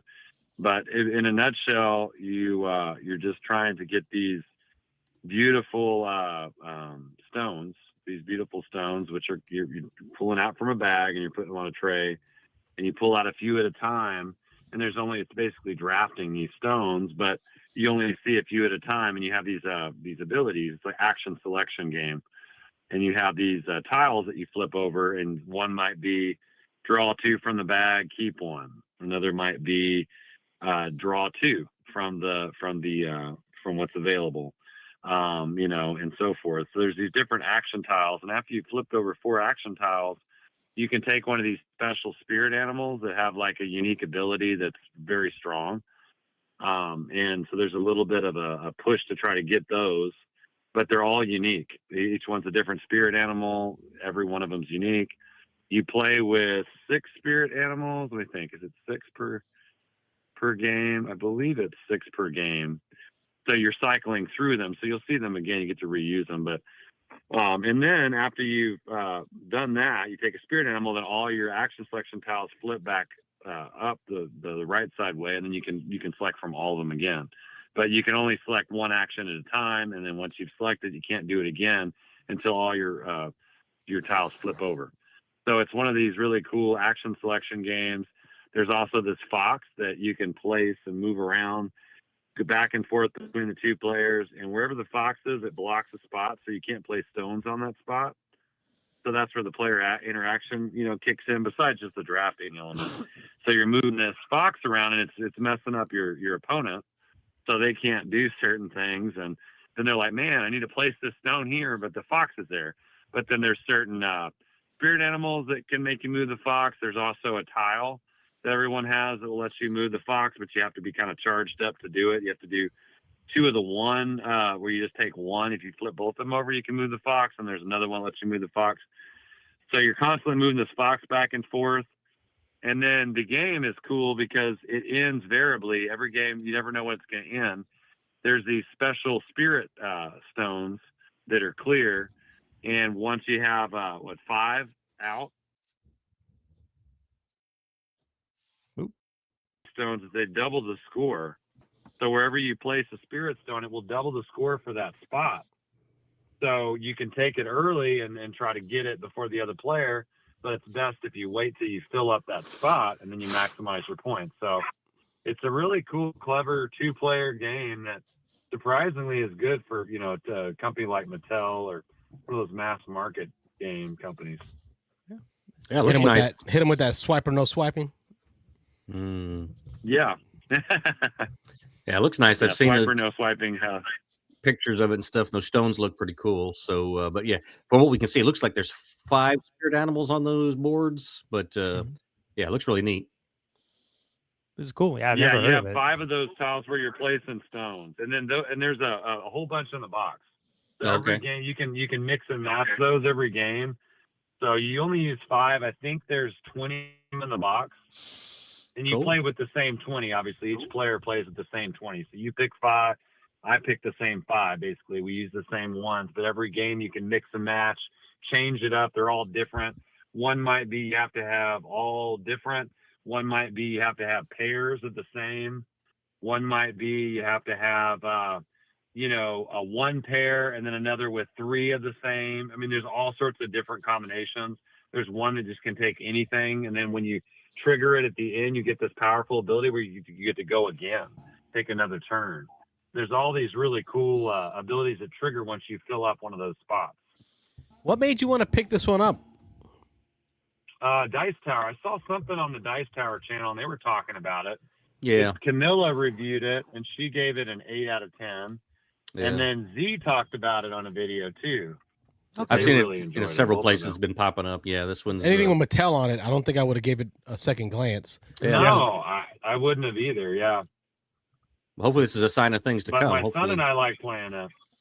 Yeah, I know. I hope so. This is good. And it's a second edition, so it must have been popular enough first edition for them to bring it back. Because it looks like the original release was 2018, and like a lot of we've been showing the photos of it on BGG, and it looks like a lot of the photos were German language. So I wonder if this was like a German language release for Mattel over there, and then they sold pretty well. Let's just bring it over to the States, right? So Could be. then, re-implemented by Spirits of the Wild Awakening, which is 2025. Oh, here we go. This is probably the one that you have, The which newer is version. the newer version here. Yeah, I have the Awakening one. Yeah, Oh, that Oh, one that's looks better. trippy, bro. Yeah, that definitely looks like I someone. feel like I'm Aaron Rodgers, Okay. having some mushrooms or something. Yeah. Definitely a little bit The different. purples and Interesting. pinks. Yeah, Peyote. way Yeah, more the devil's colorful. lettuce. Got some over peyote here. in the game. One of the resources is peyote, guys. Oh, is it? The Hey, devil's there you lettuce? go. Right on. There you go. And this looks way more colorful than the other version that I was just Mm. at the last Mhm. 10 minutes flipping through. I'm sorry you guys looked at that one. Yeah, that one's not nearly as nice. No, Yeah, I thought it looked cool. I think the I other thought it one looked looked cool. cool. I like them think I both. Yeah. I like them both. Don't get me wrong. Oh, Yeah. there we go. Let's bring in. Look at this. It's I Oh, like hey! the We got a One mic, one surprise game in the host on house. here. One mic's on. All right. We got West Coast Beans and Dice. Can you hear me okay? Yeah, absolutely. Yeah. We're covering all the major time zones here. We got Eastern time, we got Central time with Pop and Tot with Chris on the phone out in Texas, and now we got all the way in the West Coast with our man Mike. This Yo-yo. looks pretty cool. Well, and Mike's going to talk about his YouTube content. He's going to put out some content, he told me. So in Discord. Oh, all right. Very nice. Oh, I'm yeah, gonna yeah, have to looks give this one a try. I'm I'm under pressure now. Yeah. Yeah, it looks like you got the Dice Tower review. 30-minute 2-player game. That sounds nice, and it sounds like a chill game. $21 Yeah, you play it on once and you Amazon. want to play it again, Carlos. Swap out Yeah. the tiles and play it again. And then the spirit animals change every game because you shuffle the deck of spirit animals, then you deal out 6. So every game there's a different combination of spirit animals. You're not going to have all the spirit animals every game. They're all different. And then those tiles, you can just choose which ones you want every game. It's a lot of replayability for that small box. Nice. Well, thanks for That's bringing pretty this cool. one to the table. I won't say no to a game if someone wants to play this one. This might be something to do at Dice Tower East, like at quick 2-player game. Yeah. Play something in the lobby or at the bar or something. Yeah. Yeah. I'm sure they'll have it in their library. If they just reviewed it and gave us such glowing reviews, so that's kind of cool. Yeah. Yeah, let's see how it goes for Rob when he sneaks it out of the main hall to the bar. No, that don't happen. Like literally, He's Thanks, man. risking his pass. $20 on Amazon. They right probably now, so. will because it's been reviewed. They'll probably get it because Tom likes to get those games they review. So I bet they're going to have a copy of it Could because be. both Z and Camilla have talked about it. Yeah, if they liked it. Yeah. Mhm. Lastly, guys, I have one more thing. Let's see. Well, actually, no, I have 2 things. For Rob, I had one. You've now played Botanicus twice with the expert variant. What did you think of it the second time? Now that you played it twice on BGA. Yeah, I liked it. I seem to do pretty well at it both times or all 3 times now that I've played it. So that doesn't ever hurt when I'm seem to be scoring well and finishing well.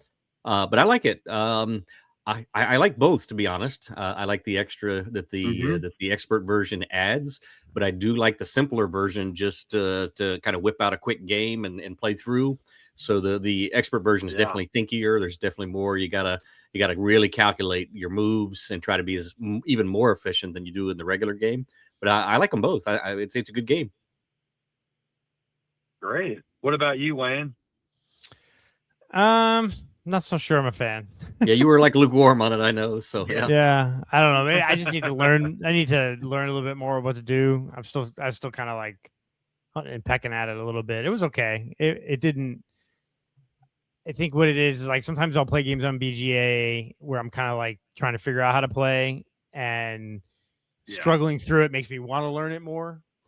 This one didn't kind of grab me deeper. And don't let me forget tonight before we log off. Oh, I'm sorry, Chris. Yeah, I don't think you grokked the game. I don't think you grokked it, Wayne. I think that's always makes it harder when you don't grok the game, especially early on, because it gets kind of frustrating. I think you'd like it a little bit more anyway if you understood the nuances, like Rob kind of got into it. But at the same time, it may not be for you. Did you like the mechanisms at least?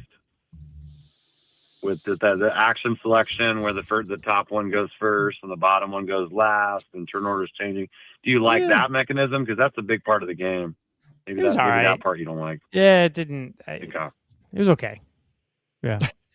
Yeah. Very lukewarm on that. Yeah. I didn't think it was a 10 yeah. for sure, lukewarm. but it was a good solid 7.5, 8 for me. It was a good solid game. Yeah. Yeah, I wouldn't say it was a bad game, and I'd play it again and probably want to play it in person so that I can see it physically. Because that's the T-shirt Rob has. It was great. Loved it. Would recommend it. 2 out of 10. 2 out of 10. No, it was definitely game of part. No, I was gonna say it's not. It wasn't a bad game. It was certainly a solid game. I wouldn't turn down playing it again. I just didn't. It didn't like. I wouldn't like. Oh my god, I want to play that game. So. Yeah, makes sense. The first time I played it, it was a little hard for me, and then I played it the second time and liked it even more because I kind of understood it better. Then I played it the third time, like, wow, I really like this game. So it took me a little while myself. It took me about 3 plays to get to the point where I really enjoyed it. Now I have a physical copy, but it's not one of those games. I think it's easy to catch on the first time. I don't think it's overly complex in the rule set, but there's a lot of nuance to the game. And then you got that gardener moving around. So it's very different. For me, it was just, I like the unique experience it brought, especially for that theme. It wasn't boring. It kept me engaged. And then it seemed like every game I was getting better, but I was not very good at the beginning. And I like games that kind of challenge me like that. It's a mental exercise. I'll say that. Mental exercise. Yeah. A little efficiency puzzle. I liked it. Yeah. Cool. And then lastly, Park Second Edition. I think you guys had live streamed it one time on BGA, I think, when it was in beta, right, Wayne? I think you did it. Yeah, it was awesome. I know, Wayne, you're really high on it. How do you guys feel about Park Second Edition, the changes they made? I like it a lot. I like it better than the first. I think. Wayne had mentioned that his first play before I think it was maybe even before I had a chance to play it. He was raving about the changes being almost all positive. I'm not so sure the little campsites thing I love. I mean, I guess it does add another variability. Something you can do if you're not. I don't think I've ever used the campsites very often. Yeah, I just did in my last game, I think, for the first time. So so we're in a game right now. Where you're murdering us. Yeah, I am. It was. It was just a lucky run there. Yeah, score. He got his entire water bottle is full of, and it's all perfect, and he's filling it up, and just you're like, I'm playing for a distant second at this point. Like you're killing it. I never had that in-game card before, but it allows me to take all the gear for free. So early in the game, I just took every gear card that was up, and so now every time I land on a space, I'm getting whatever I normally get plus something. I can reserve extra parks, or I can do whatever. So yeah, you're killing it. I tell you what, Z had. I'm watching the Dice Tower Top 100. Z had. Hey, don't give anything away now. Come on, whatever. Z Garcia has Park Second Edition really high. It's maybe in the top 40. Wow. Yeah. Yeah, I think it's in his top 30 because I watched the 20 through 31 today. Sometime today. It was in that one. Yeah, they did. Yeah, they did the. Yeah, they're doing the top 20 tomorrow, so it's 40 through 21 today. So it was in one of those. Yeah. Yeah. So. Nice. Yeah. I think it looks better than the other one. I know the artwork on the other one was good, but the components are way better. I mean, they did a great job with the components. I mean, I know I have a little more deluxified version that's got the slotted player boards. So that definitely helps, but just the graphical interface, just everything looks great. I mean, the component quality, it's top notch. I haven't played the physical version of it yet. I honestly, the game that we're in right now, that's the second time I've ever played the game, other than the first time we played it online. And I'm like fumbling through it. Like, I can't even, like, I own the first edition of Parks. I really like that one. But I was like, I can't even remember like what all the little nuances are with this new version. I do like that it seems that there's more layers. Yeah. And again, I kind of feel like you do, Rob, about the campsites. I'm not 100% on them, but I do like the fact that it definitely adds more variability overall for the entire game, not even with just the campsites. There's other things that it does that I like. Equipment, it becomes more playable in this game. Like, I'm definitely using equipment more in this game, and that water bottle where you can fill the water bottle and you get left or right side, and if you fill that up right and build that right, you can really and I haven't learned to take advantage of that yet. This game I definitely haven't. But I mean, I'm liking it so far. I don't know. You were a big fan of the original Parks. I remember that. Yeah, I still like it. I mean, I haven't played it in a long time, so even that I would have to relearn at this point, some of it. But I like the changes that they did, and I think the artwork is. I don't know if I would say just as good, but I mean, they're both really good. I mean, they both hit that theme very, very well. Obviously, the first one was taken from the original artwork from the actual parks themselves, but no, I like it, even though I'm struggling with it on this particular game that we have. But I like it enough where I feel like I would want to get the newer version, but then I have the old version, and it's like, that's kind of how I feel. I want to get rid of the old version and get the new, but I think if I played the old version more, I may be more inclined to get the new version. I just think that if I do get it, it's still going to hit the table just as much as the old version, which isn't very much. So, but I do, if I didn't own either one and I really enjoyed it, the second version, I'd probably end up getting that one, honestly. Yep. Definitely. Yeah, it's interesting because I played the first edition years ago one time, and I'm like, yeah, it's fine. I like it, but it's all right. It's like a 7. And then I played the second edition on BGA, and I'm like, man, I really like this version. And the canteen's a big part of it. I love that canteen. And just what they did with some of the spots, like, it's also a little shorter. I think in the original, didn't they add Wayne, or actually you might know Mike, an extra spot every round or something?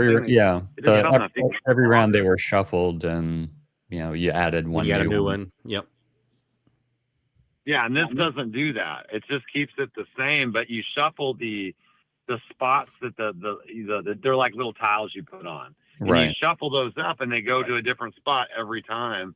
And so I think the setup is better. I like the variability. They added more cards, I believe. And then, of course, they have the expansion content. It's like a complete game with the expansion. I didn't play the expansion when I played first edition. So I think that was a big part of it.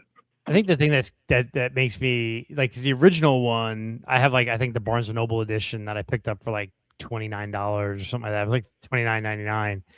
This new version, like even the base version of the new one's like $60, and then the deluxe is like 90 or 100. And I'm like, I like the game, but I don't know if I like it $70, or $60 plus shipping, whatever it is. I don't know. Like, there's a definite price jump between the original and not. Although I do wish I had the expansions for the original, but maybe this year at Dice Tower East Flea Market there'll be someone selling those expansions because they got the new one. So absolutely. Yeah. Cool. Well, I'm interested to hear more about Mike now that he's on the show. So I don't want to hog too much of the show, so I can hear Mike talk a little bit. So. Let him talk a little bit. I don't know if I have much to talk about. Well, as always, Chris, we appreciate you calling in, making it a call-in show. Is it caller number 3? Is that updated, Carlos? Number 3? Caller number 3. On the board. There we go. Thank you, sir. Have a great New Year. Awesome. You too, Carlos. You too, guys. Good night. Thanks. Night. Right. Have a good one. All right. Hey, Mike, what you got going on? I love that. You just pop in anytime. Hop on in here. I don't know too much going on, really. I got to grab my phone, actually. Give me 1 second so I can look and see what I've been playing.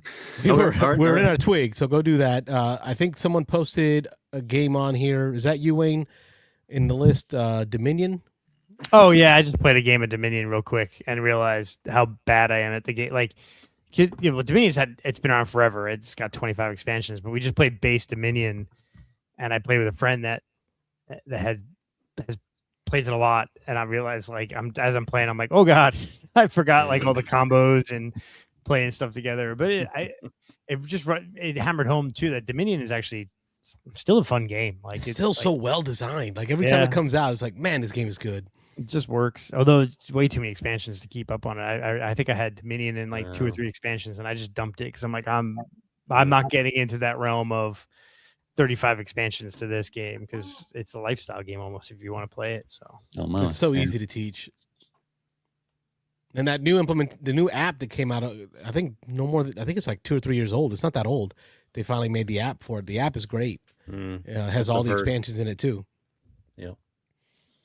All right, Mike, I got one. I'm going to finish up with. I wanted to do it last. So what do you got? Well, just recently, I mean, this weekend I played a couple of rounds. My oldest son came over with the kids and with the grandkids, and we played a couple of rounds of Lorcana. We played that cooperative. I guess they have. I don't know much about it other than CCG. And apparently there's like this new way that you can play co-op, or you can play against each other, play teams and whatever. So it was pretty cool it's a lot easier to pick up than Magic, less overhead, and once you get the hang of it, I mean, a lot of the CCGs are very similar where you have to you're paying with cards. You're not necessarily like Magic where you're putting lands out, but you can basically dump a card as long as it has a specific symbol around the cost of the card. You can use it and you put it in your inkwell, and then you use that to pay for other cards that are in your hands. And when the cards come out, you can't play them that round unless it says something. But like the whole time, there's like this, depending on how many players there are. We were playing against Jafar, and he has his own deck. And like depending on how many people come out, you draw that many cards, and then if he usually the first few cards that he pulls out, because he also has to be able to pay for his cards and actually use them. So if you flip a card over and let's say he has no ink in his inkwell and the card costs 3, well, he can't pay for it, so that card goes directly into his inkwell. And so eventually he's going to start paying for cards, but also eventually he's going to start getting like 6-7 cards in his inkwell, and then he really starts pulling out these powerful cards. But he also has locations, and each bad guy has a specific thing that you're trying to do. So he's gaining points while you're attempting to gain points. So the whole object of the one that we were playing, you had to take the crown from Jafar, and both people at the start of the next round had to have the crown and 20 points each. And Jafar just needs to get 40 points. First one with 3 people, we got our rears handed to us like handily. It was a very quick round. Second round, it was just my oldest son, Matthew, and I. And we played. That's when the dad said, wait a minute. Kids go to bed. Dads need to win this tonight. Not really. I mean, it was Matthew started playing with Griffin, the youngest, and because he wanted to learn some kind of CCG, because Graham is usually the one that plays all of them, like the Star Wars and Magic, and so this one was a little bit easier for Griffin to pick up, and he really did like it. And after the first game, Griffin was kind of like, I really don't want to play, and I was like, all right. Cool. You don't have to play. And then Matthew and I played, and it seemed very easy. I don't know if it was because of the number of players, because Jafar was drawing less cards per round. But other than that, the only games that I've really been playing were towards the end of December, and it was just a ton of trick takers or card-based games. And there's probably a couple out of those that I really enjoyed. Hen House is one that I really liked. It was almost kind of like Bacon, the all play game, which Bacon is probably one of my favorite card shedders. Especially, it's one of those few games where you must play at max player count in order for it to be good. 6 players is the only way to play Bacon, in my opinion. Don't play it any other way, or else you probably won't care for it. And I'll screw up the rules, but okay. Yeah, especially if there's an odd number of players. But Hen House seemed, it wasn't team based, but there were like little nuances that were similar to it, and it was just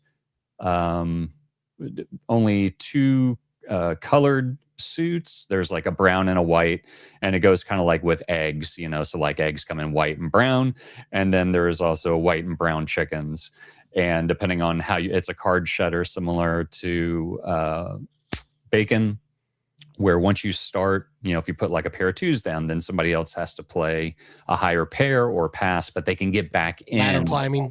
It's it's a ladder shedder type card game, but the combinations that you can do were based on if all your cards were brown, and I'm not getting this right, so don't, but like if all your cards were brown, you could play them, or if all your cards were chickens with chickens on them, regardless if they were white or brown, you could play them. So there is these neat little combinations that you could get going, and it kind of really made you pay attention to the cards in your hand. And like when I get dealt a hand, I'm usually going suit lowest to highest in each suit in my hand, but you couldn't do that with this because you could interchange the 2 different suit colors and still make variable or legitimate plays with your hand. But then there are also like these 3 little power cards that you could get, like the fox or the skunk or something else, but it helped you play against other person's hands, where you could like actually, if somebody put 4 4s down, you could take the card, but it penalizes you at the end of the game, but you can actually remove one of their cards, and now it's only 3 4s. So now you can actually play against that. So just these little cool nuances that change it. And you had 2 wild cards, two-sided wild cards that were both, one was white, one was brown. So one side was an egg, the other side was a chicken, and you could combo those however you wanted to play with the hand that you were playing. But anyway, that was probably my favorite trick taker towards the end of December. Out of what am I got here? 7 that we played that night, 7 different card games that night. That was probably the best one. Nice. I know we're getting towards the end of the show, so I don't want to talk too much. And you got one more to go there, Rob. Well, yeah, I just was gonna. If you're good, I'll just jump in, and if you got another one, we can tack on. No, this better be amazing, because you've been saving this for the last twig. We started late. This thing better be a branch. Well, it's we got to start giving an update. So I told you that all I've been doing is digital gaming, and so the 3 of us are in a digital game right now on BGA, a little thing called TI4.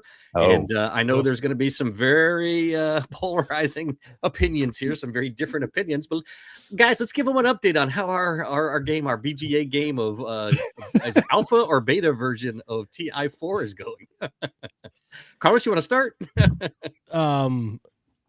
I don't know what I'm doing.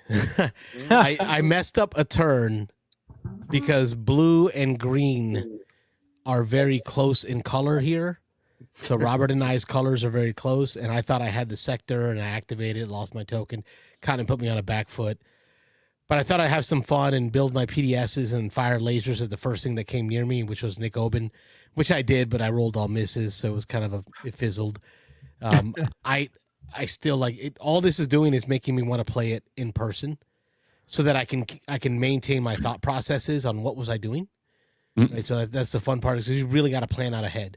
You got to have your resources, ducks in a row, capture those planets, get those resources, decide what you're building, accumulate the fleet, and use it. And it all has to be like done in the right order while holding people off. I love this game. It's a really good implementation. It's not a bad implementation. It's just there's so many moving pieces in this game condensing it down to the four corners of a tablet is just, it doesn't do it justice. So the yin and the yang. How about you, Wayne? No. So I'm sure it's a good game, but playing it online, having only played it once 15 years ago, no, because it's tabs, right? So it's impossible to get the big picture of what's going on, because you go to one tab and you have the map, and you go to another tab to look at cards, and you go to another tab to look at it. It's way too much to follow online without having extensive knowledge of the game. I'm sure Nick Oben's having a great time because he knows the game in and out and has played it 17,000 times in one day.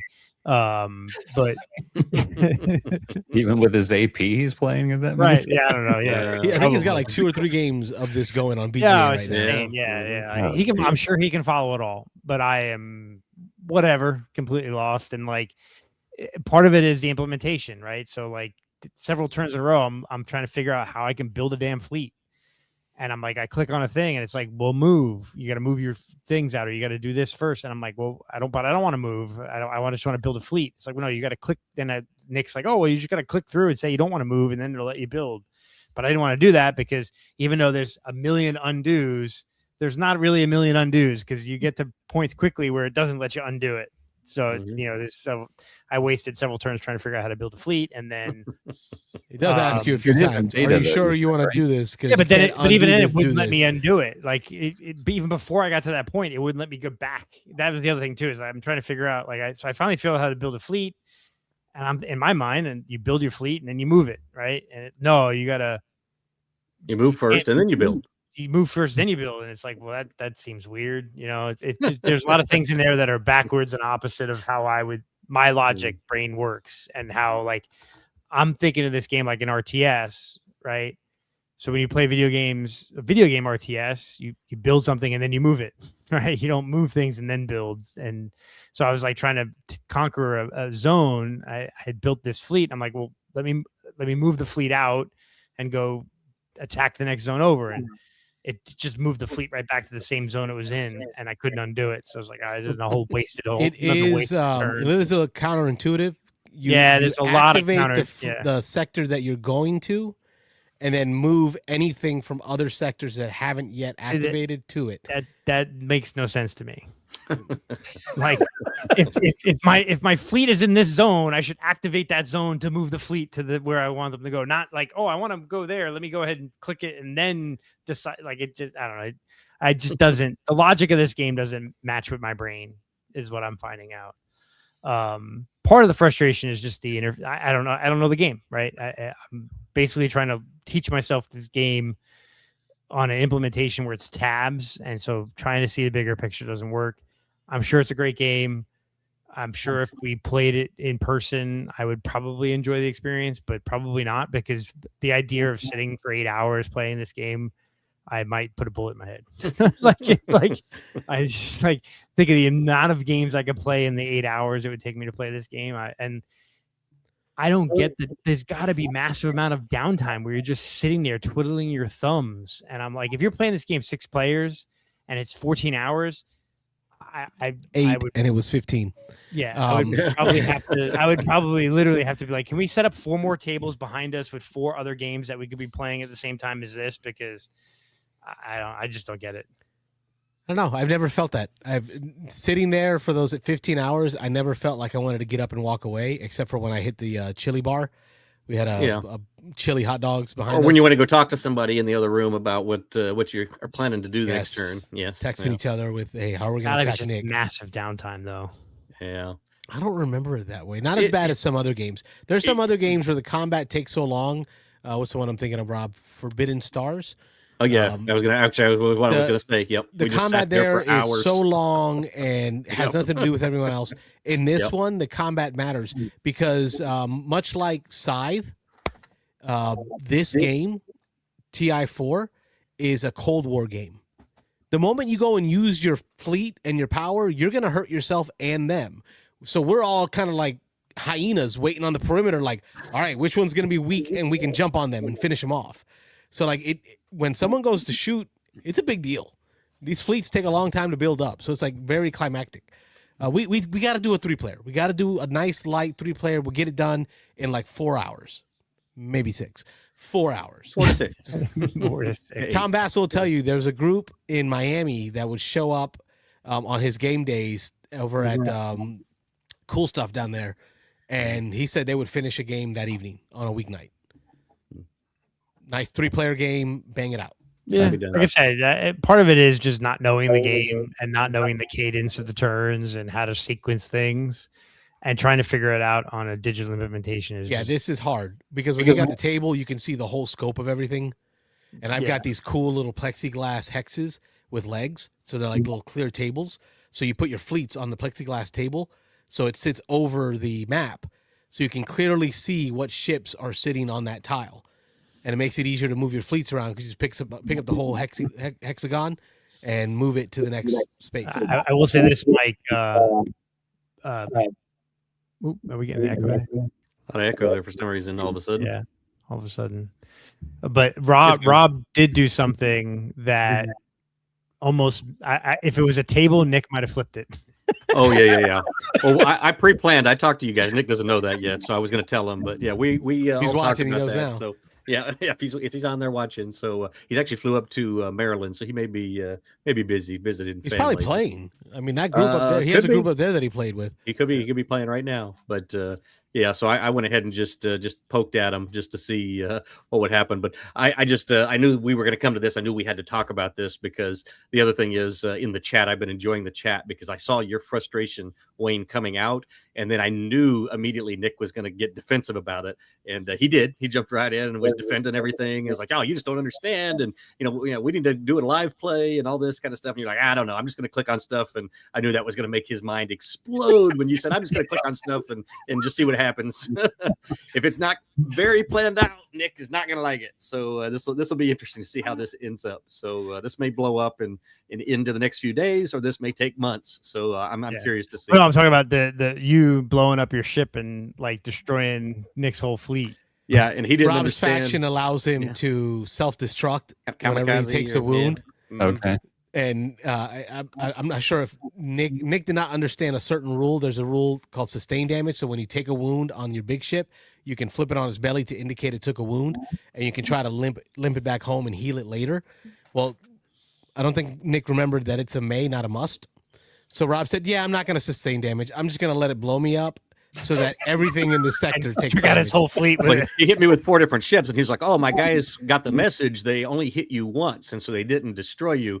And then I was like, hold on, let me click this button that says, do you want to sustain damage? No. And he was like, hold on, you can choose not to do that? Oh, you just took out my whole fleet. So yeah.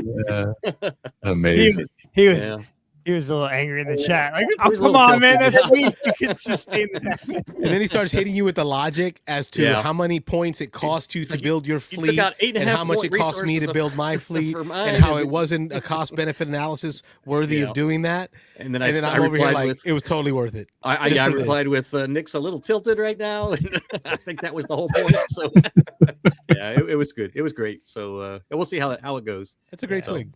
Yeah. Mhm. I want to like it, right? But I don't know. Like, it's not clicking with me, but probably it's the digital implementation. And we did like an hour or almost 2 hours one night where Nick ran through a bunch of the stuff, and he's like, we just need to do that again. I'm like, well, but like to like learn new stuff. And I'm like, dude, we got to go back and you got to reteach me all the stuff from 2 weeks ago when we first started this game, because I don't even understand then what we were doing. Yeah, it was nice. The one night we did it live, Yes. we sat together and spent, I think, 2 hours almost, Yeah, it was almost 2 hours. and played live together. That worked out great. We got to schedule another night for that.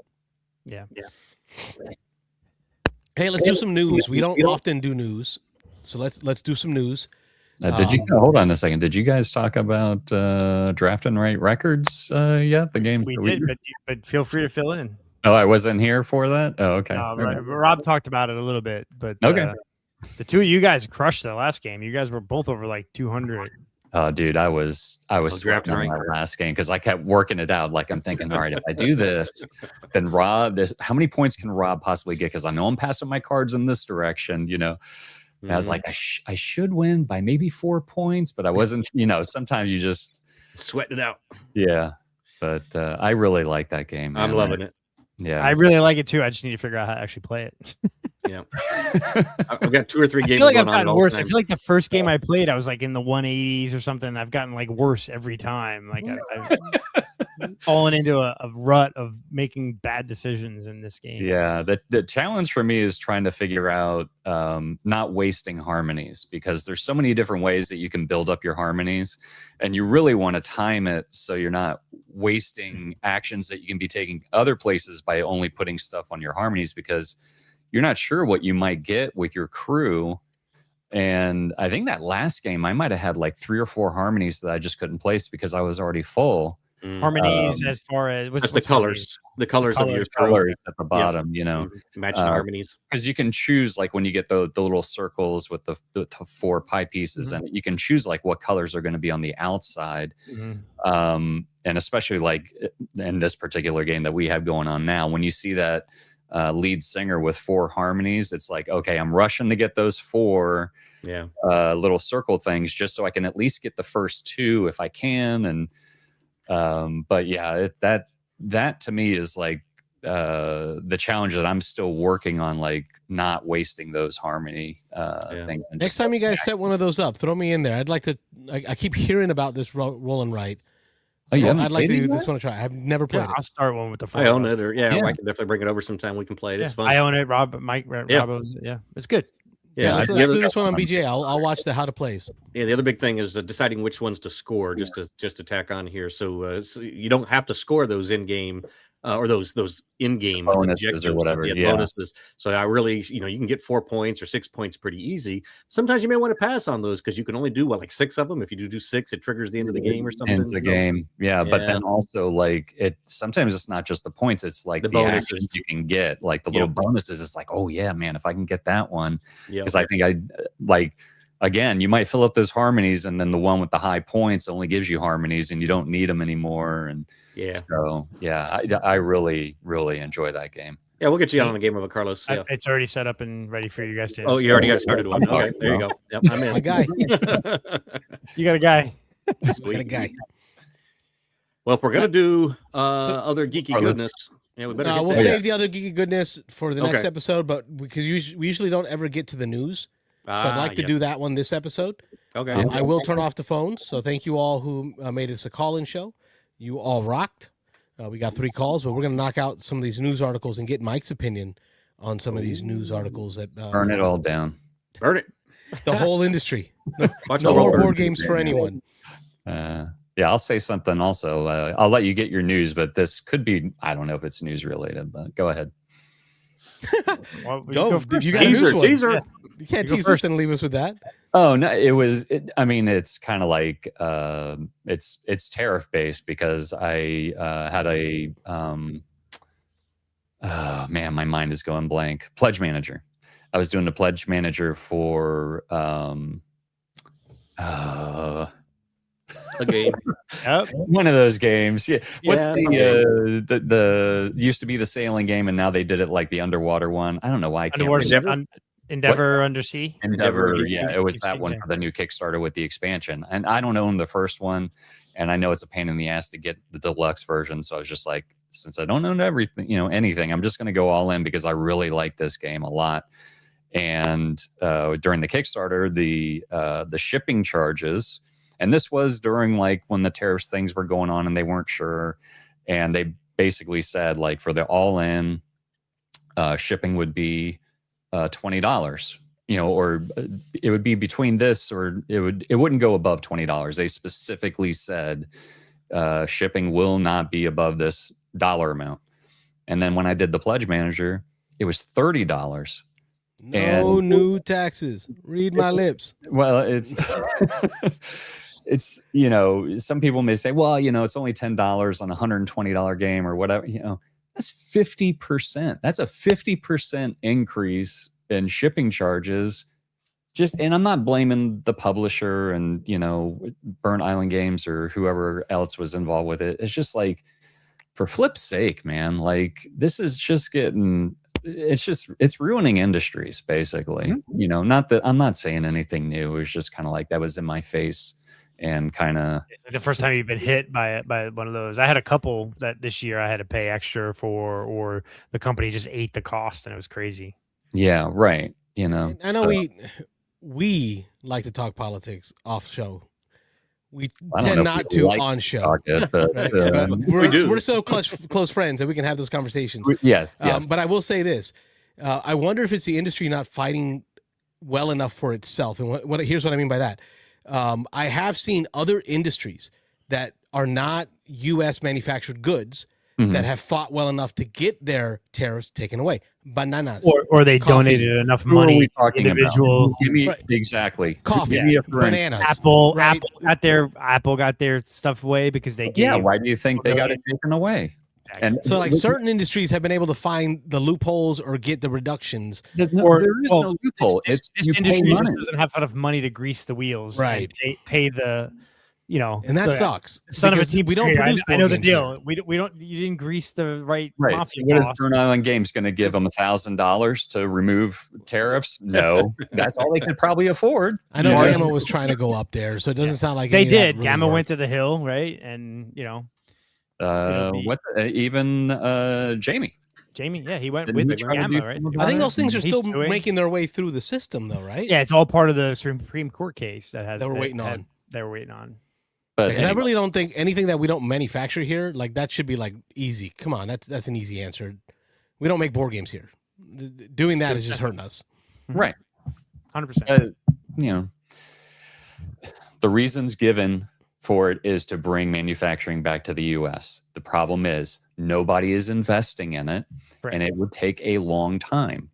And we've seen a net loss of manufacturing jobs in this And country they're last year. right because they're being priced out of it. So I agree. Should we bring some manufacturing back? Yes, there are 100%. certain things I think we should manufacture here, but in order for that to happen, it's going to take a lot of money.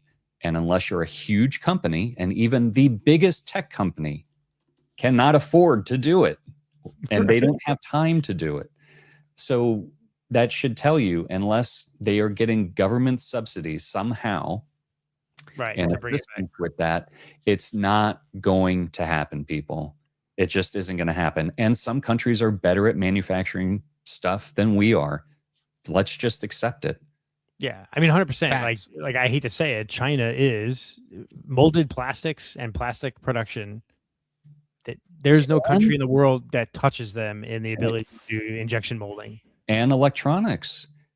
Yeah. There's and I'm not saying this is exactly it, but there is a documentary out there. I can't remember what it's called, but it basically goes into the details of how Apple, when they started making the iPhone and they took manufacturing from Foxconn and they moved it over to China, and they basically taught them how to do manufacturing of these things, and they built China that way. They helped build China to become where they are now because of the literally billions of dollars they invested in China to do it.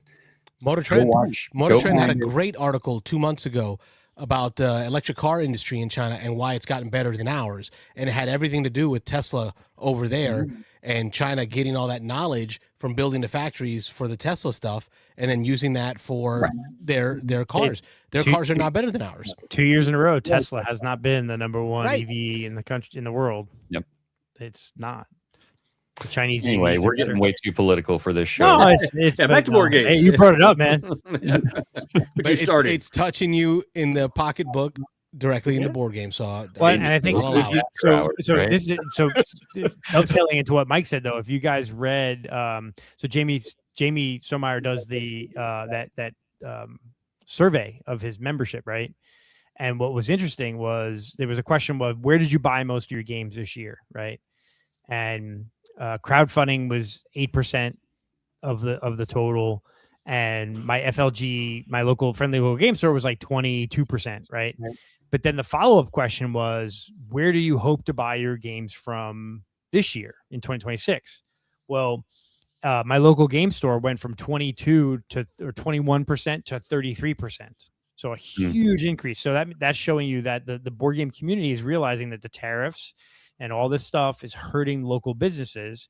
Right. And gamers want to spend more money at the local businesses, at least Stonemaier fans, right? So this isn't maybe the whole gaming industry. So there may be people who are fanboys of Stonemaier and will answer the survey. It's a little bit of a biased survey, right? All the little Waynes out there. Yeah, exactly. A little bit, not necessarily. But Lil Wayne. Crowdfunding. But the crowdfunding number went from like 8% down to like 1%. Whoa, really? Wow. Yeah. So at least and he got like 3 or 4 or 5,000 responses to this survey. It wasn't like a small sample size. It was a pretty big sample size. Interesting.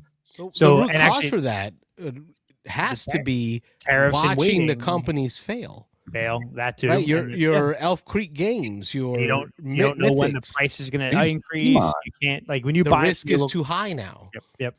100%. They talked about it on Board Games Insider today. I think it's a lot more risky also. Yep. I mean, I've slowed down on Kickstarters for other reasons, but if I didn't have the size constraint that I have, I probably would have slowed down on Kickstarters anyway, because one, I'm realizing I'm not playing a lot of the games that I buy anyway. But two, it's any Kickstarter I back, I'm like, man, I really hope this delivers, because it's a game I really want. Otherwise, I wouldn't be backing it. But there's just way too much risk, and it costs way. Like, if you realize how games have just crept up in price, and I'm not talking about like ones that are retail manufacturer. I'm talking about like Kickstarter games. Like some of the games that would have been, I don't know, $60 or $70, they're like $120 now. 100 plus for a $60 or $70 game. It really makes you stop and think, like, what is my value? What is the cost per play that I'm getting out of this game? Or at least that's the way I think about it. Yeah. If it's $100 and I play it 10 times, it's cost me $10 per play to play that game. Whereas but I'm just being realistic with myself. Name a game I have that I'm going to get a dime out of in a year. I might get a dime. That's a BG Stats term. 10 plays. Number of plays, 10 plays. Right. I might get a dime in a couple 3 years, but I'm rarely going to get a dime out of any game within that 1 year to see that payoff on investment. So you need to lower that collection number that you got building over there on a daily basis. Wall of games. You get more. All right. Anyway, sorry. But I thought it was interesting that the perception is, one, at least the 6,000 or 7,000 people. I don't know the exact number of the people that responded, but it was in the thousands. The sentiment was, we want to spend more money at the local game store, because it was really directly through Jamie, and local game store was like the lion's share of the percentage.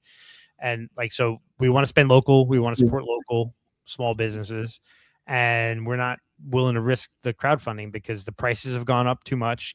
Companies are failing, and I might pay $150 for this game, and who knows, 6 months from now when I go to pay shipping, it could be $100 in shipping because of tariffs. So I'm not willing to risk. I can just go to the game store and buy a game on the shelf, and I know the price. Right. So, yeah. Thought that was interesting. Agreed. Cool. All right. We got notes now. There's notes built into this StreamYard. Root and Ark's designer Cole Worley in the news there. Yeah. Wayne, you want to hit that one up? Yeah, I'll share a page real quick here. Share screen. So a couple of weeks ago, Leader Games pulled a Kickstarter that was going to launch unexpectedly, saying that we're no longer going to kickstart this game. And then 2 weeks later, we find out Cole Worley, the designer of that game, and a couple artists have branched off, and they're going to form their own board game now company.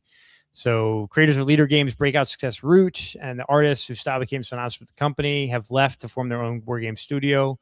Cole Worley and his designer of Arcs and Oath while at Leader, and artist Kevin Farron have launched Buried Giant Studios with Worley brothers Drew and former Leader Games director of operations Ted Kaya, who left the company last month along with his design for the Kickstarter.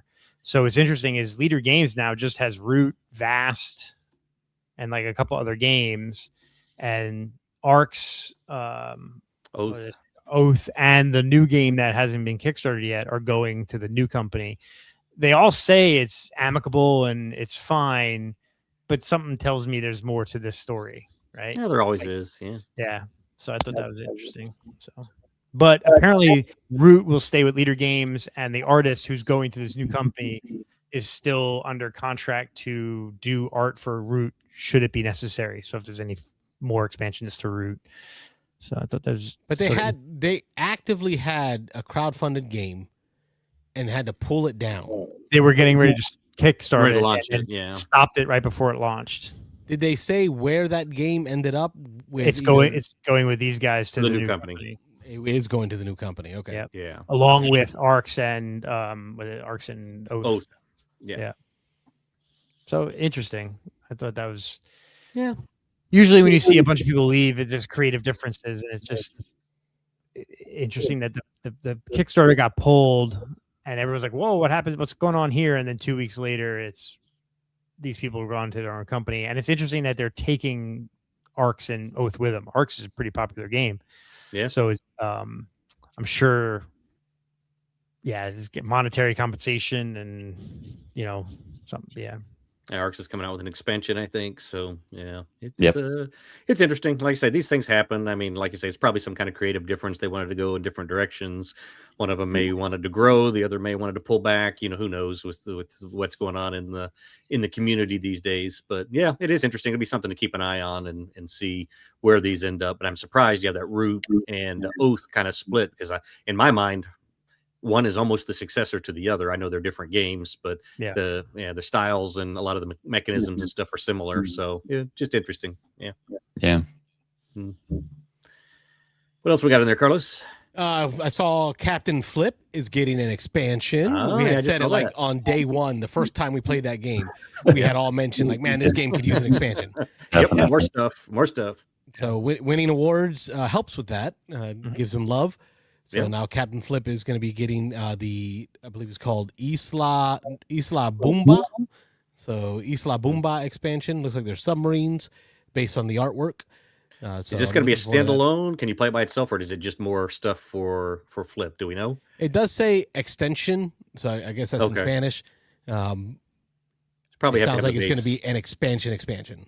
Okay. Just more Probably pieces. tiles, like you replace Probably. some tiles, probably, yeah. Yeah, maybe new boards and mechanisms. So There's got to be a way to replace sets of tiles.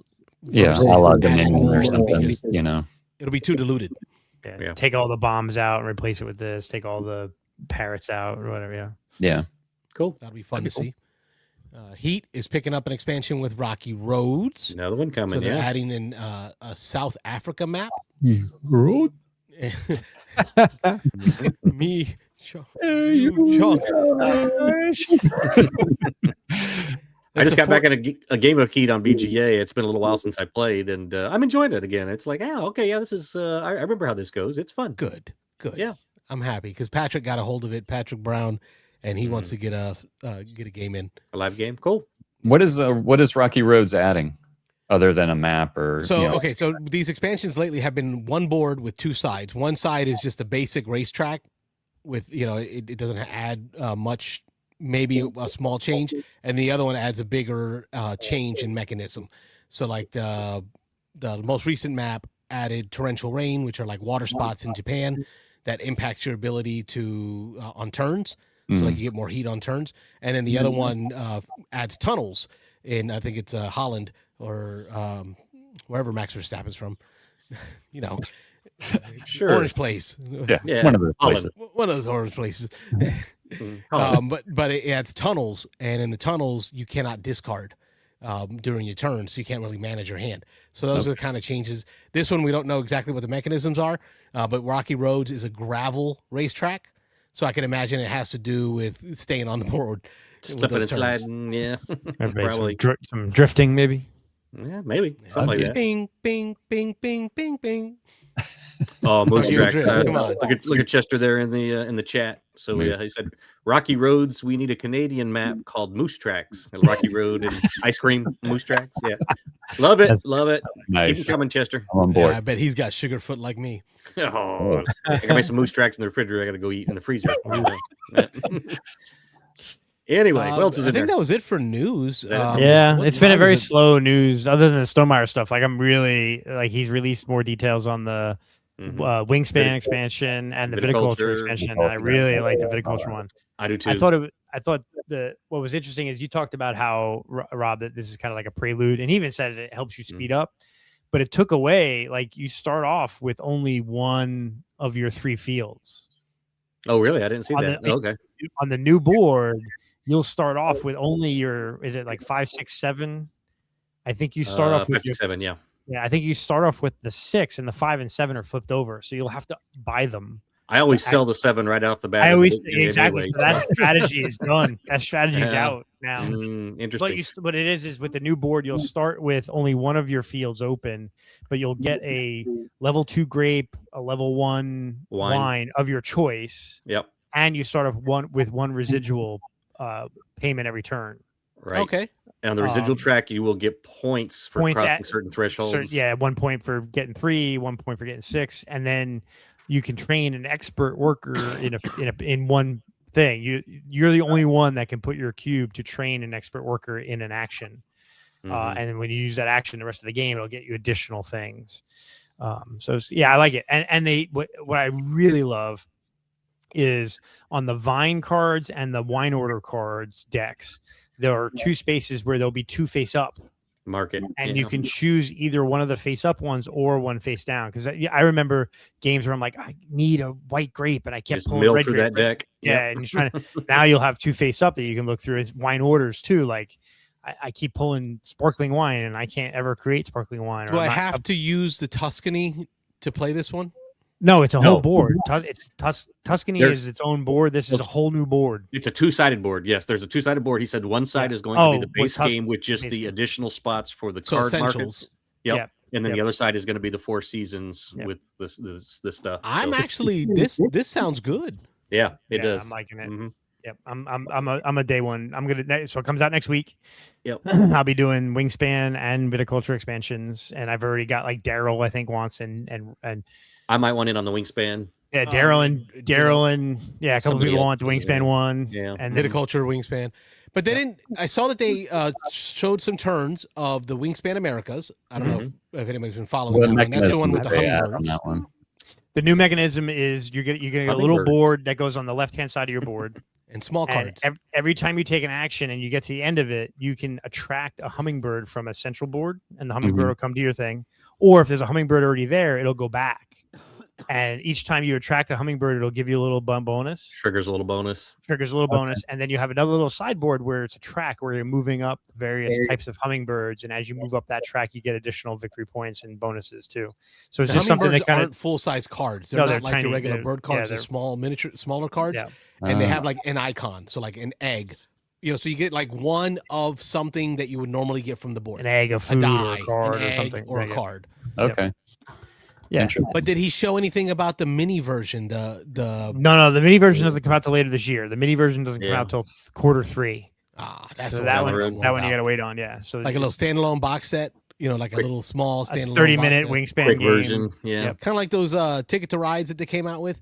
The Ticket to Ride. That's small exactly boxes. what I'm thinking. Yep. I think that's what it's going to be like, and I think that sounds awesome. Yes, I've got like 4 or 5 people that are saying, "Yeah, buy me a Wingspan, buy me a Viticulture." I have one person that's actually one of our. I'm not going to shout out the person, but they said they watched our play of Viticulture, not Viticulture, Wingspan, and they want all the promo packs. So like, I like the idea of playing Wingspan asymmetric. I watched your gameplay. I want to buy me the expansion and all 6 of the promo packs. So cool. Yeah, that was a great comment. I commented back on the YouTubes.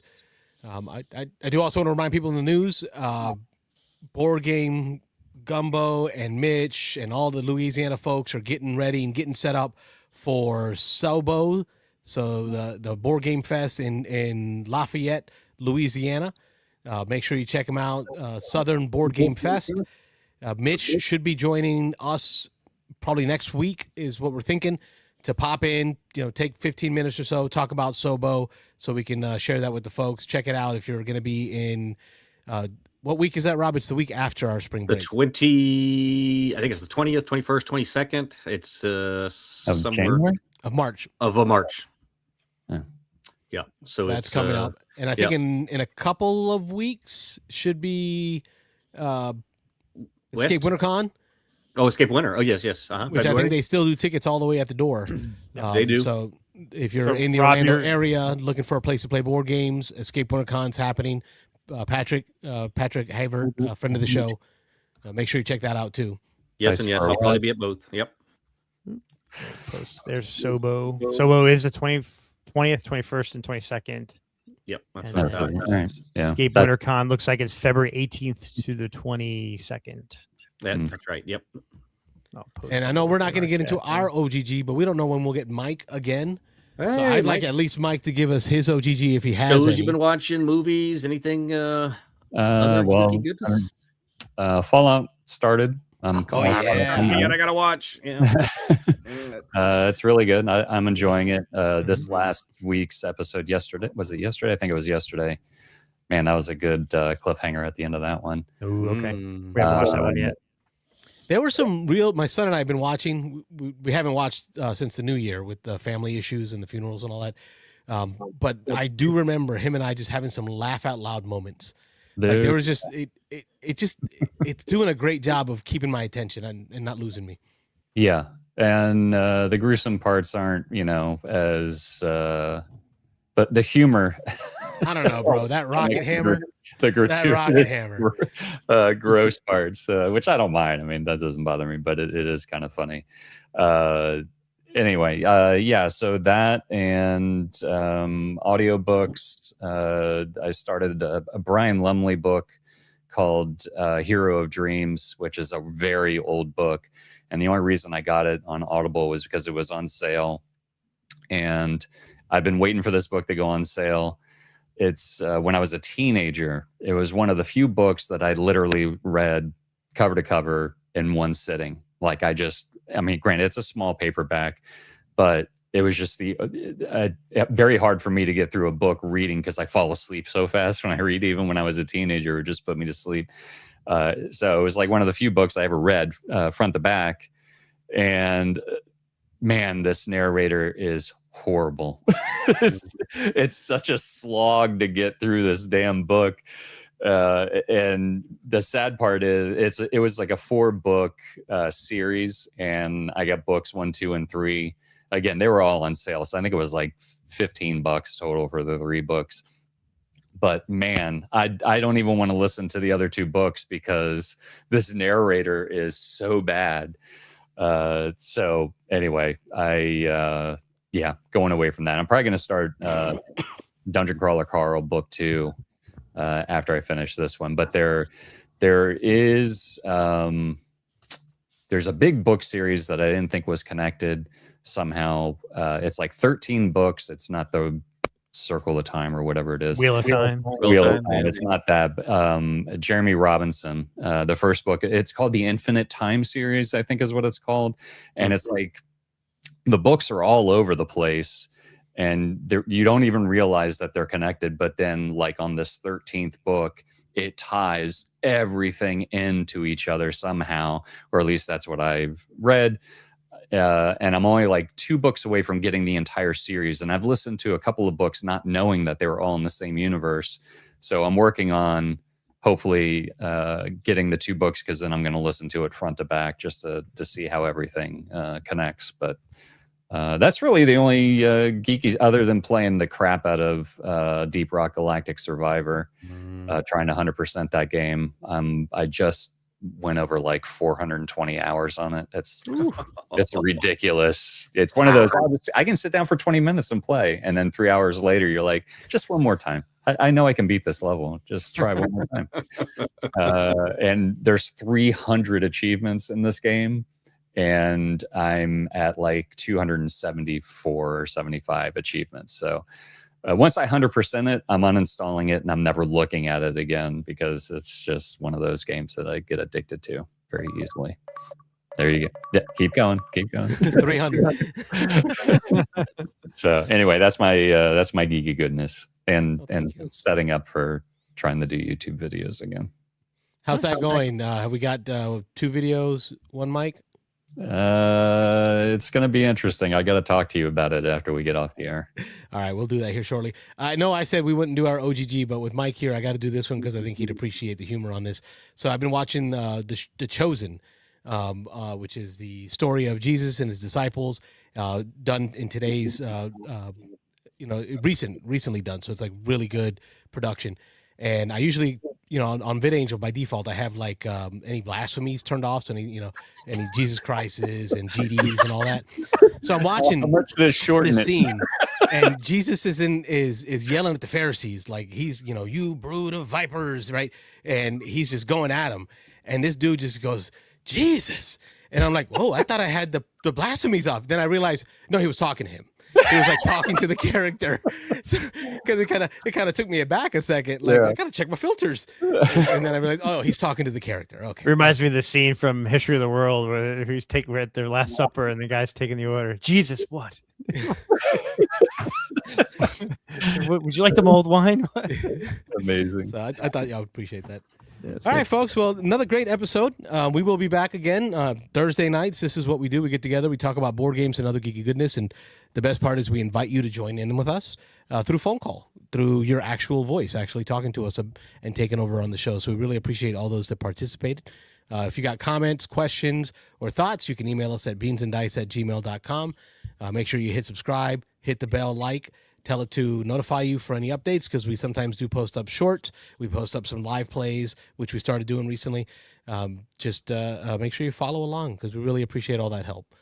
I've been Carlos. I'm Rob. I'm Mike. And I'm Wayne. Thanks for watching the Beans Remember and the Dice order. podcast. Yeah. Don't forget to like I was and going to go subscribe. last because I haven't been on it so long. That's true.